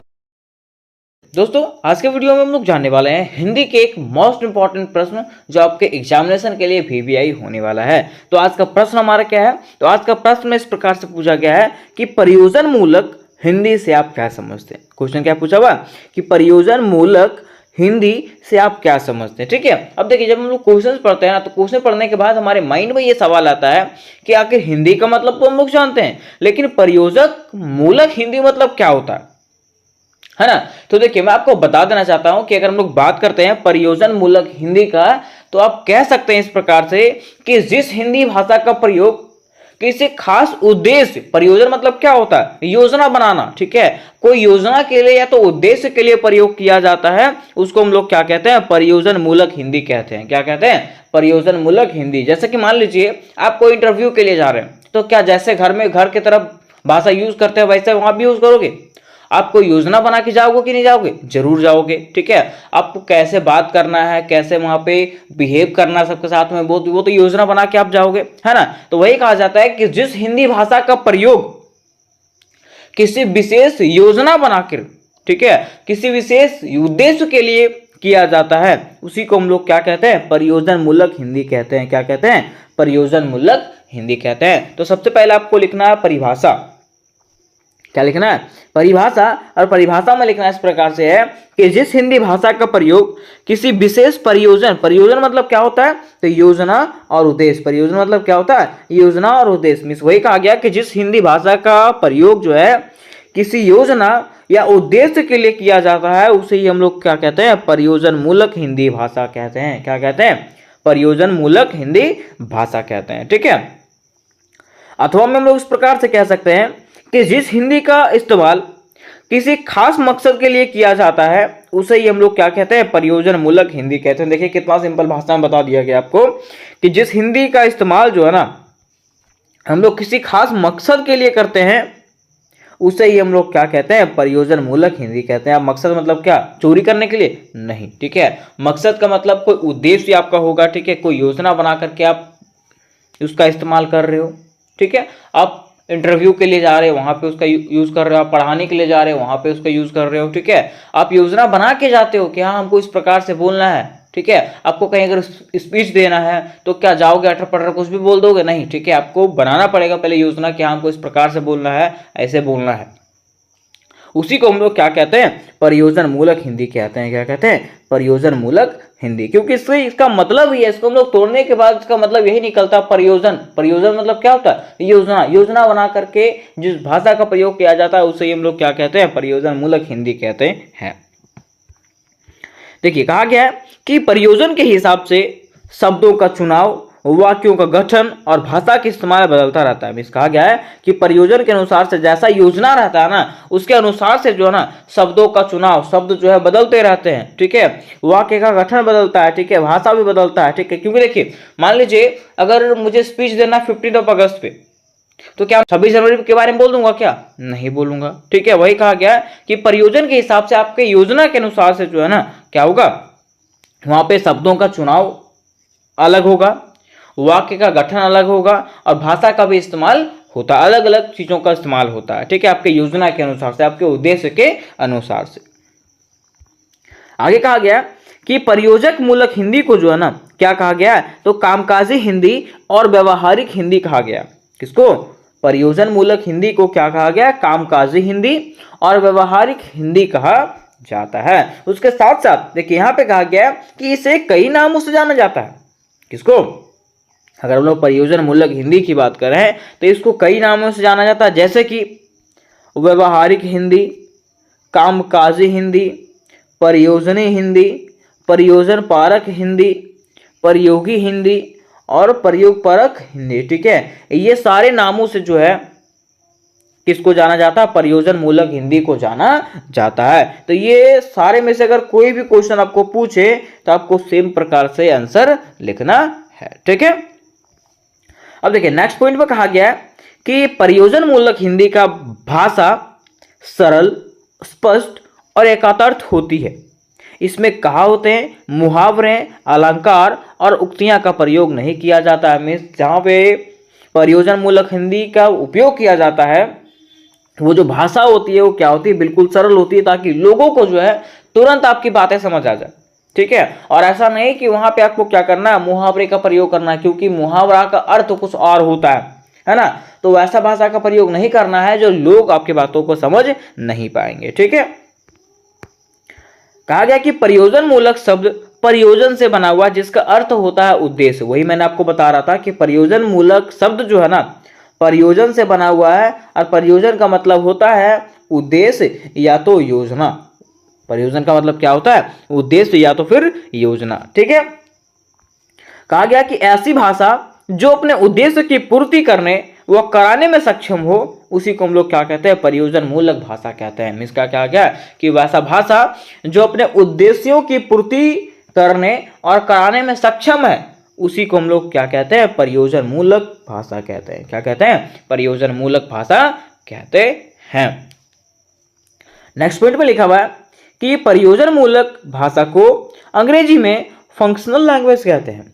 प्रयोजन मूलक भाषा को क्या कहते हैं, अंग्रेजी में जो है फंक्शनल लैंग्वेज कहते हैं। क्या कहते हैं, फंक्शनल लैंग्वेज कहते हैं। ठीक है, फिर देखिए कहा गया कि ऐसी हिंदी भाषा जो किसी विशेष उद्देश्य के साथ मानवों के जीवन की आवश्यकताओं की पूर्ति करे, उसे प्रयोजन मूलक हिंदी कहते हैं। मीन्स क्या कहा गया कि ऐसा हिंदी भाषा जो क्या करे, कोई विशेष उद्देश्य के साथ, कोई विशेष उद्देश्य के साथ मानवों के जीवन की आवश्यकताओं को पूर्ति करे, मनुष्य के जीवन की आवश्यकताओं को क्या करे, पूर्ति करे, उसी हम लोग क्या कहते हैं, प्रयोजन मूलक हिंदी कहते हैं। क्या कहते हैं, प्रयोजन मूलक हिंदी कहते हैं। ठीक है, यहां तक हम लोगों ने इसके उद्देश्य को समझ गया, कि प्रयोजन मूलक हिंदी क्या था उसको विस्तार से समझ गया।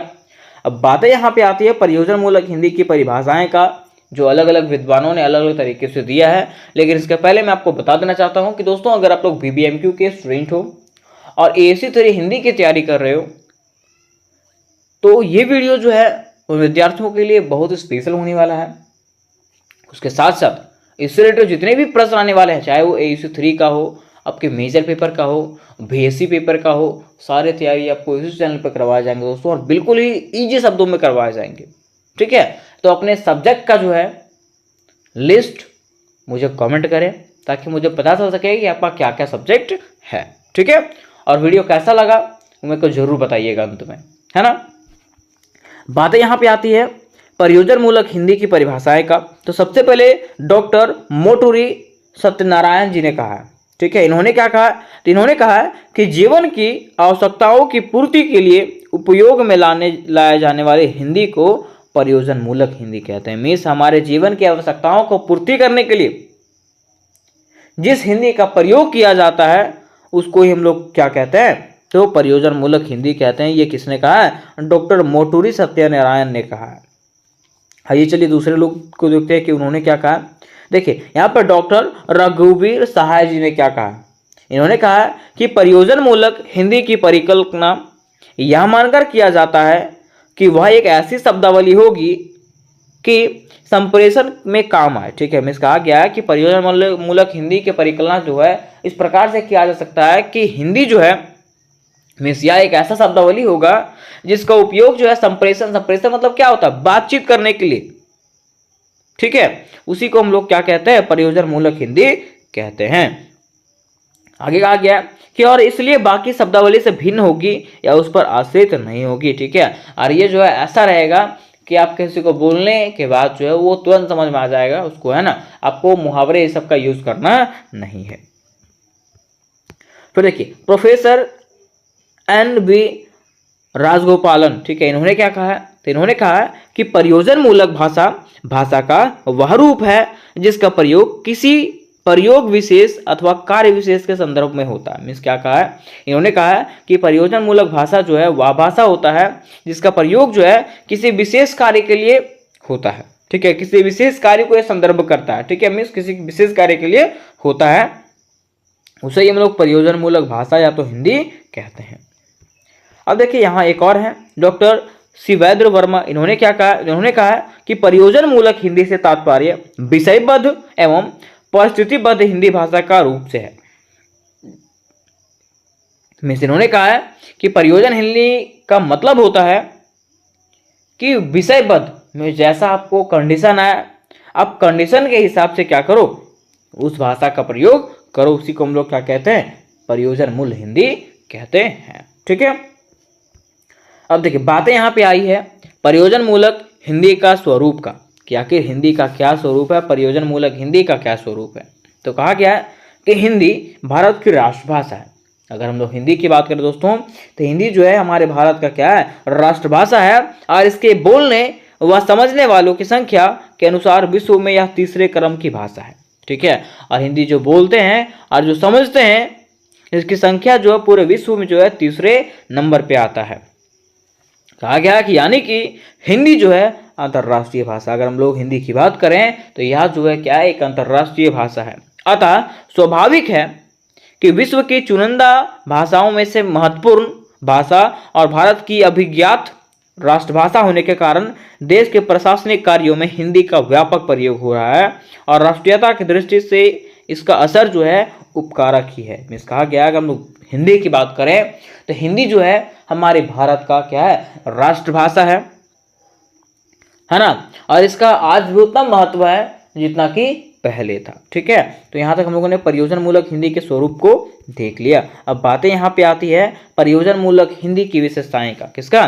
प्रयोजन मूलक हिंदी की विशेषताएं का। तो लिखा हुआ यहाँ पे कि प्रयोजन मूलक हिंदी की शब्दावली सामान्य हिंदी की शब्दावली से अलग और विशेष होती है। मीन्स प्रयोजन मूलक हिंदी की जो शब्दावली होती है वो क्या होता है, सामान्य हिंदी जो हम लोग यूज करते हैं वो सब हिंदी से क्या होता है, अलग होता है। ठीक है, क्योंकि जैसे आप यहाँ पे बात कर रहे हो वैसे क्या करोगे, इंटरव्यू में बात करोगे नहीं, है ना। कहा गया कि इसका प्रचलन प्रशासन, व्यापार, व्यवसाय, शिक्षा, विज्ञान आदि क्षेत्र तक ही सीमित है। इसका जो प्रचलन है कहाँ कहाँ होता है, तो प्रशासन में किया जाता है, व्यापार में किया जाता है, व्यवसाय में किया जाता है, शिक्षा में और विज्ञान में जो है इसका प्रयोग किया जाता है प्रयोजन मूलक हिंदी का। इसमें जो बोला जाता है वही लिखा भी जाता है। किसमें? प्रयोजन मूलक हिंदी में जो बोला जाता है वही जो है इसमें क्या किया जाता है, लिखा भी जाता है। और इसमें जो है ना भावनाओं के लिए कोई स्थान नहीं है। चौथा में क्या कहा गया कि इसमें जो भावनाओं के लिए कोई स्थान नहीं है। अगर आपको कुछ फील हो रहा है इसका मतलब इससे कोई इसको लेना देना नहीं है ना, बल्कि इसमें जो है विचार की प्रधानता रहती है। ठीक है, इसमें आप क्या विचार देते हैं उसके बारे में बताइए, आपके फीलिंग के बारे में आपको नहीं जानना है ना, कि आप रो रहे हो तो क्यों रो रहे हो ये सब नहीं जानना। ठीक है, आपका क्या विचार है, आपको अपना विचार प्रस्तुत यहाँ पे करना है। ठीक है, पांचवा है प्रयोजन मूलक हिंदी के शब्द एकार्थ और निश्चित अर्थ देने वाले होते हैं। ठीक है, मैं प्रयोजन मूलक हिंदी जो होता है उसका जो अर्थ होता है, उसका जो शब्द होता है वो कैसा होता है, एक अर्थ का होता है ना, और निश्चित अर्थ होता है। ऐसा नहीं कि बोल कुछ और रहे हैं और निकलेगा कुछ और, जैसे कि होता है नाच ना जाने आंगन टेढ़ा। ठीक है, मतलब इसका ये तो हम बोल दिए लेकिन इसका अर्थ क्या निकलेगा, कुछ और निकलेगा। तो इस प्रकार का वर्ड वहां पे यूज करना है क्या, नहीं करना है ना। लास्ट में है कि प्रयोजन मूलक हिंदी को विशेष प्रयास द्वारा सीखा जाता है, अतः यह एक अर्जित भाषा है। ठीक है, मीन्स प्रयोजन मूलक हिंदी जो होता है वो एक विशेष प्रयास के द्वारा सीखा जाता है, विशेष तरीके से सीखा जाता है। अगर आपको इंटरव्यू देना है तो आपको प्रयास करना पड़ेगा, आपको सीखना पड़ेगा, उसके बाद क्या करना पड़ेगा, आपको इंटरव्यू को फेस करना पड़ेगा। तो उम्मीद करते दोस्तों कि ये क्वेश्चन जो है आपको क्लियरली समझ में आ गया होगा। और क्वेश्चन आपका इस प्रकार से दोस्तों कि अनुवाद की प्रक्रिया और उसके क्षेत्र को स्पष्ट करें। क्वेश्चन क्या है कि अनुवाद की प्रक्रिया और उसके क्षेत्र को स्पष्ट करें कि अनुवाद किसको कहते हैं, इसके क्या क्या विशेषताएं हैं और इसके क्या क्या क्षेत्र हैं, इसके बारे में क्या करना है, चर्चा करना है। ठीक है, तो चलिए एक ईजीएस्ट लैंग्वेज में इसको जानने का प्रयास करते हैं कि आखिर अनुवाद किसको कहते हैं।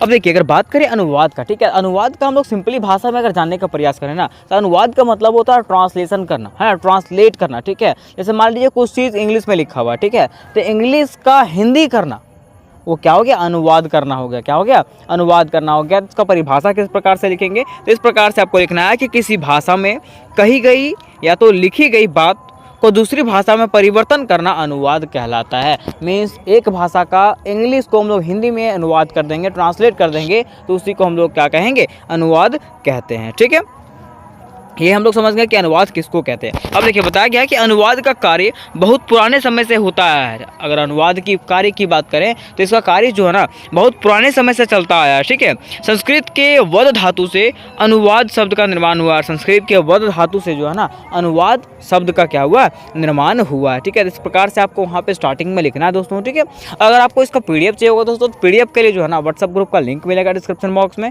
और VVI क्वेश्चन का भी लिंक मिलेगा, वहाँ से आप लोग सारे VVI क्वेश्चन को क्लियर कर सकते हैं।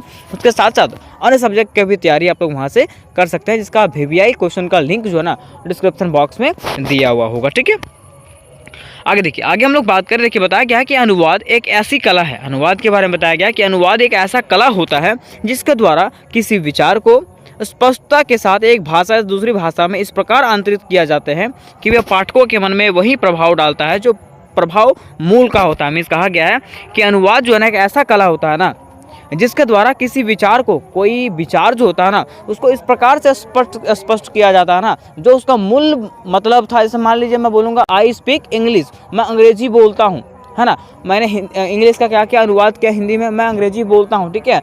तो उसका मूल जो है ना, जो उसका मतलब था, अंग्रेजी का मतलब था, वही मतलब जो है ना हिंदी का भी निकल रहा है, तो उसी को हम लोग क्या कहते हैं, अनुवाद कहते हैं, ठीक है। मीन्स जो मूल का आपका परिभाषा होगा, बिल्कुल सेम आपका जो है ना, जो ट्रांसलेट कीजिएगा, जो अनुवाद कीजिएगा, उसका भी जो है ना वो मतलब निकलना चाहिए, अर्थ निकलना चाहिए, ठीक है।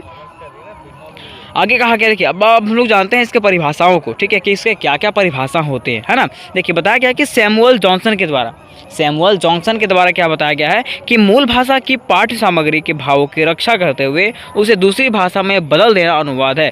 कि मूल भाषा मीन्स मूल आपका जो वहाँ पे शब्द दिया हुआ है, उसका क्या करना है, मतलब उसका रक्षा करते हुए, मतलब ऐसा नहीं है कि उसको बदल देना है, ठीक है, कि इंग्लिश में कुछ और कहा गया, हिंदी में कुछ और कर देंगे, वैसा है क्या, नहीं, ठीक है। जो मूल है ना, उसी को हम लोग को क्या करना है, धारण करके रखना है, और उसको जो है ना दूसरे भाषा में खाली बदल देना, उसी को हम लोग क्या कहते हैं, अनुवाद कहते हैं, ठीक है। मैंने आपको बताया था कि कुछ इंग्लिश का वर्ड रहेगा, उसको हिंदी में चेंज कर देना, है क्या कहलाएगा, अनुवाद कहलाएगा, क्या कहलाएगा, अनुवाद कहलाएगा, ठीक है। नेक्स्ट देखिए, अगला में न्यूमार्क ने कहा है, ठीक है, न्यूमार्क ने क्या कहा है कि अनुवाद एक शिल्प है। अनुवाद क्या है, एक शिल्प है, जिसमें एक भाषा में व्यक्त संदेश के स्थान पर दूसरी भाषा के उसी संदेश को प्रस्तुत करने का प्रयास किया जाता है। मीन्स कहा गया है कि अनुवाद एक ऐसा शिल्प है, अनुवाद क्या है, एक ऐसा शिल्प है जो दूसरे भाषाओं को जो है ना एक आसान भाषा में कन्वर्ट करता है, दूसरे भाषाओं का एक आसान भाषा में कन्वर्ट करता है, और उसका जो मूल होता है, उसका जो मूल मतलब होता है, वो मतलब जो है ना उससे भी निकलता है, ठीक है। उसी को हम लोग क्या कहते हैं, अनुवाद कहते हैं, ठीक है। अब देखिए इसके आगे फिर से कहा गया, देवेंद्रनाथ शर्मा ने कहा है, देवेंद्रनाथ शर्मा ने क्या कहा है कि विचारों को एक भाषा से दूसरी भाषा में रूपांतरित करना एक अनुवाद है। कि अपने विचारों को, अपने भावों को, ठीक है, दूसरे भाषाओं में जो है ना रूपांतरित करना, दूसरे भाषा में बदल देना, ये क्या कहलाता है, अनुवाद कहलाता है, ठीक है। ये 3 विद्वानों के द्वारा परिभाषाएं हो गई। फिर देखिए भोलानाथ जी ने क्या कहा है, भोलानाथ जी ने कहा है कि किसी भाषा में प्राप्त सामग्री को दूसरी भाषा में भाषांतरण करना अनुवाद है। कि किसी भाषा में जो सामग्री प्राप्त हुआ है, ठीक है, जो विचार प्राप्त हुआ है, उसको जो है ना दूसरा भाषा में बदल देना, है क्या कहलाता है, अनुवाद कहलाता है। मैं सीधा समझिए कि कोई भी वर्ड को, जैसे मान लीजिए इंग्लिश में लिखा हुआ उसको हिंदी में कन्वर्ट कर दिए, इंग्लिश लिखा हुआ उसको उर्दू में कन्वर्ट कर दिए, ठीक है। मीन्स कोई भी वर्ड को जो है ना उसको एक भाषा से दूसरे भाषा में कन्वर्ट करने की प्रक्रिया को हम लोग क्या कहते हैं, अनुवाद कहते हैं, या तो ट्रांसलेट कहते हैं, ठीक है। आपको समझ में आ गया होगा कि हम लोग अनुवाद किसको कहते हैं, ठीक है, और इसको हम लोग इंग्लिश में ट्रांसलेशन कहते हैं, ठीक है, ट्रांसलेट कहते हैं, ठीक है। अब देखिए बताया गया यहाँ पे कि परिभाषाओं से यह स्पष्ट होता है कि एक बार कही हुई बात को दूसरे शब्दों में फिर से कहना ही अनुवाद है। कि परिभाषा, जितने भी परिभाषा दिया हुआ उससे यह स्पष्ट होता है, उसके माध्यम से हम लोगों को पता चलता है ना कि एक बार कही हुई बात को इंग्लिश में जैसे मैंने एक बार बोल दिया, ठीक है, उसको फिर से दोहराना, हिंदी में दोहराना, उसी को क्या कहते हैं, अनुवाद कहते हैं। मीन्स एक बार बोली गई बात को दोबारा दोहराना क्या कहलाता है, अनुवाद कहलाता है, ठीक है। जहाँ अनुवाद की प्रक्रिया 2 भाषाओं के बीच होती है, जहाँ अनुवाद की प्रक्रिया जो होती है ना, ट्रांसलेशन की जो प्रक्रिया जो होती है वो 2 भाषाओं के बीच में होती है। ऐसा नहीं कि इंग्लिश में तो इंग्लिश में ट्रांसलेट करेंगे, ऐसा है क्या, नहीं। अगर कोई वर्ड इंग्लिश में दिया हुआ है तो उसको हम लोग क्या करेंगे, हिंदी में ट्रांसलेट करेंगे। इसलिए यहाँ पे कहा गया है कि अनुवाद की जो प्रक्रिया होती है दोस्तों, वो 2 भाषाओं के बीच में होती है, ठीक है। फिर आगे कहा गया कि वहाँ जिस भाषा से अनुवाद किया जाता है उसे स्रोत भाषा या मूल भाषा, ठीक है।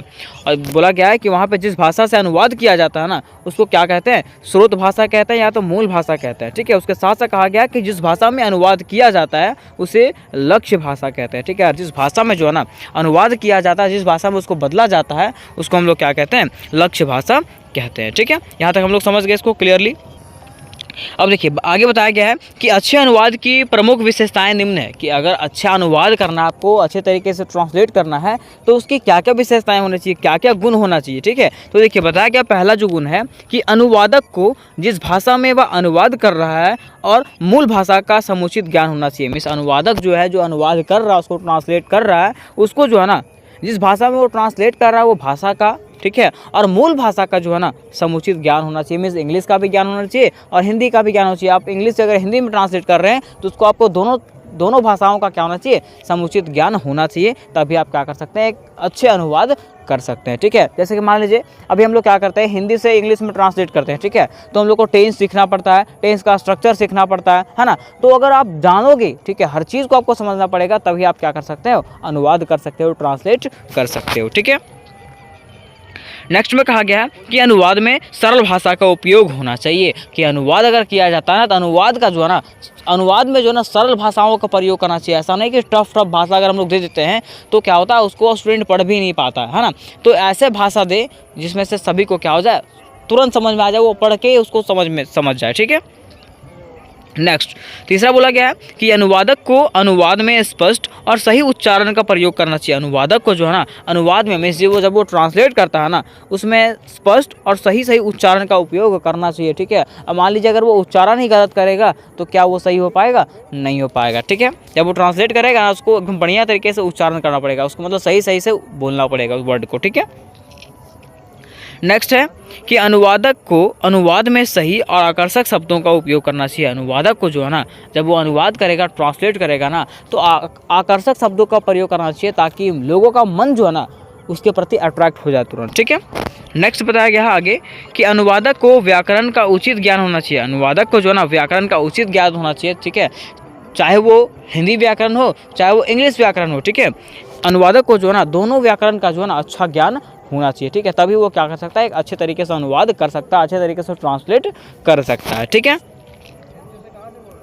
नेक्स्ट देखिए आगे बताया गया कि अनुवाद को संबंधित विषय का संपूर्ण ज्ञान होना चाहिए। मतलब अनुवादक जो है, जो ट्रांसलेटर जो है, जो ट्रांसलेट कर रहा है, उसको दोनों भाषाओं का, हर भाषाओं का क्या होना चाहिए, समुचित ज्ञान होना चाहिए। हर भाषाओं का जो है ना संपूर्ण ज्ञान होना चाहिए दोस्तों, तभी वो क्या कर सकता है, अच्छे से ट्रांसलेट कर सकता है। ठीक है, देखिए दोस्तों थोड़ा बहुत कुछ प्रॉब्लम हो रहा है, शादी का सीजन है ना, तो इधर उधर आवाज़ बहुत ज़्यादा हो रहा है। ठीक है, और मैं आप लोगों का एग्जामिनेशन है ना, आप लोगों का एग्जामिनेशन का तैयारी करवाने के लिए मैं वीडियो बाहर आके बना रहा हूँ। ठीक है, फिर भी आवाज़ थोड़ा बहुत आ ही जा रहा है। ठीक है, तो आप लोगों को उससे थोड़ा सा दिक्कत हो रहा है, मैं जान रहा हूँ। ठीक है, लेकिन फिर भी आपको समझना पड़ेगा कि कुछ प्रॉब्लम्स हैं। आगे देखिए, आगे अगर बात करें अनुवाद के प्रकार का, ठीक है, तो अनुवाद के प्रकार भी होते हैं। ठीक है, तो अनुवाद के कितने प्रकार हैं, तो अनुवाद के 3 प्रकार होते हैं। अनुवाद करने के जो ना वो 3 प्रकार होते हैं। ठीक है, पहला है शब्दानुवाद, दूसरा है भावानुवाद और तीसरा है मुहावरेदार अनुवाद। ठीक है, मैं देखिए पहला है शब्दानुवाद, मतलब वैसा अनुवाद जिसमें से जो मूल भाषा में कहा गया ना, उसी को क्या कहते हैं ना, एकदम उतार देना, 2 कॉपी उतार देना, उसी को हम लोग क्या कहते हैं, शब्दानुवाद कहते हैं। ठीक है, फिर दूसरा बोला गया भावानुवाद। ठीक है, जैसे मान लीजिए कुछ टॉपिक दिया हुआ है, कुछ इंग्लिश में लिख दिया है, उसको हम लोग अपने भाव से समझ कर, उसको कल्पना करके, उसके बारे में समझ करके जो है ना, अगर हम लोग उसको ट्रांसलेट करके लिखेंगे तो वो क्या हो गया, भावानुवाद। ठीक है, और तीसरा है मुहावरेदार अनुवाद। जैसे हम लोग बोलते हैं ना, एज ग्रीन एज ग्रास, है ना, तो उसका मतलब क्या होता है कि उतना हरा भरा जितना कि घास, लेकिन उसका मतलब क्या निकलता है, बिल्कुल हरा भरा, है ना। तो इस तरह से जो है ना, मतलब मुहावरे का यूज़ करके जो हम लोग सेंटेंस बनाते हैं, जो वर्ड को ट्रांसलेट करते हैं, उसी को हम लोग क्या कहते हैं, मुहावरेदार अनुवाद कहते हैं। ठीक है, अब देखिए यहाँ पे बताया गया पहला जो है शब्दानुवाद है। इसमें क्या बोला गया है कि शब्दानुवाद में स्रोत से लक्ष्य भाषा में अनुवाद करने पर शब्दों को यथावत अनुवाद कर दिया जाता है। मीन्स शब्दानुवाद में क्या होता है कि जो वर्ड रहता है ना, उसको सीधे तरीके से, जैसे इंग्लिश में है, ठीक है, तो उसको सीधे तरीके से हिंदी में खाली ट्रांसलेट कर दिया जाता है और कुछ किया नहीं जाता है। ठीक है, इसमें जो है ना भावना को जो है अपने मन की भावना इत्यादि को जो है महत्व नहीं दिया जाता है। ऐसा नहीं कि अपने मन के भावनाओं को भी उसमें लिख देंगे, लिखेंगे क्या, नहीं। ठीक है, जो उसमें लिखा हुआ है उसी को क्या करना है, आपको सीधे तरीके से ट्रांसलेट कर देना है। ठीक है, देखिए बताया गया है कि इसको जो है ना शाब्दिक अनुवाद भी कहा जाता है। मैं शब्दानुवाद को जो है ना शाब्दिक अनुवाद भी कहा जाता है। ठीक है, नेक्स्ट अगर सेकंड की बात करें, सेकंड में क्या बोला गया कि भावानुवाद। क्या बोला गया, भावानुवाद में आपको बताया था कि अपने भावनाओं को समझ करके, मीन्स जो वहाँ पे वर्ड बोला गया है उसको समझ करके अपने भावनाओं के हिसाब से उसको ट्रांसलेट करना, है ना। तो वही देखिए बोला गया है कि भावनानुवाद में स्रोत भाषा व लक्ष्य भाषा की परंपरा को ध्यान रखते हुए कथ्य या विषय वस्तु के भावों का अनुवाद किया जाता है। इसे छाया अनुवाद भी कहते हैं। मतलब ये अनुवाद है उसको हम लोग छाया अनुवाद भी कहते हैं। ठीक है, फिर देखिए तीसरा में आता है दोस्तों कि मुहावरेदार अनुवाद। क्या है, मुहावरेदार अनुवाद। देखिए कहा गया है कि इसमें अनुवाद करते समय मुहावरे का प्रयोग पर ध्यान दिया जाता है, इसलिए इसको क्या कहा गया, अनुवाद सर्वोत्तम। मतलब इसलिए इसको क्या कहा गया, मुहावरेदार अनुवाद कहा गया। मीन्स ऐसा अनुवाद, ऐसा ट्रांसलेशन जिसमें से ट्रांसलेट करते समय जो है ना मुहावरे का प्रयोग किया जाता है, उसी को हम लोग क्या कहते हैं, मुहावरेदार अनुवाद कहते हैं। जैसे होता है ना कि नाच ना जाने आंगन टेढ़ा, है ना। मतलब बहुत सारे मुहावरे होते हैं, ठीक है, चास भोजनम था सिंड्रा, ऐसे होता है ना, बहुत सारे ट्रांसलेशन होते हैं जिसका मतलब कुछ और होता है, ठीक है, और उसको बोलते कुछ और है ना। उसी को हम लोग क्या कहते हैं, मुहावरेदार अनुवाद कहते हैं, ठीक है। बोला गया है कि यह अनुवाद सर्वोत्तम होता है, ठीक है, और ये जो होता है ना सर्वोत्तम अनुवाद कहा जाता है इसको, ठीक है।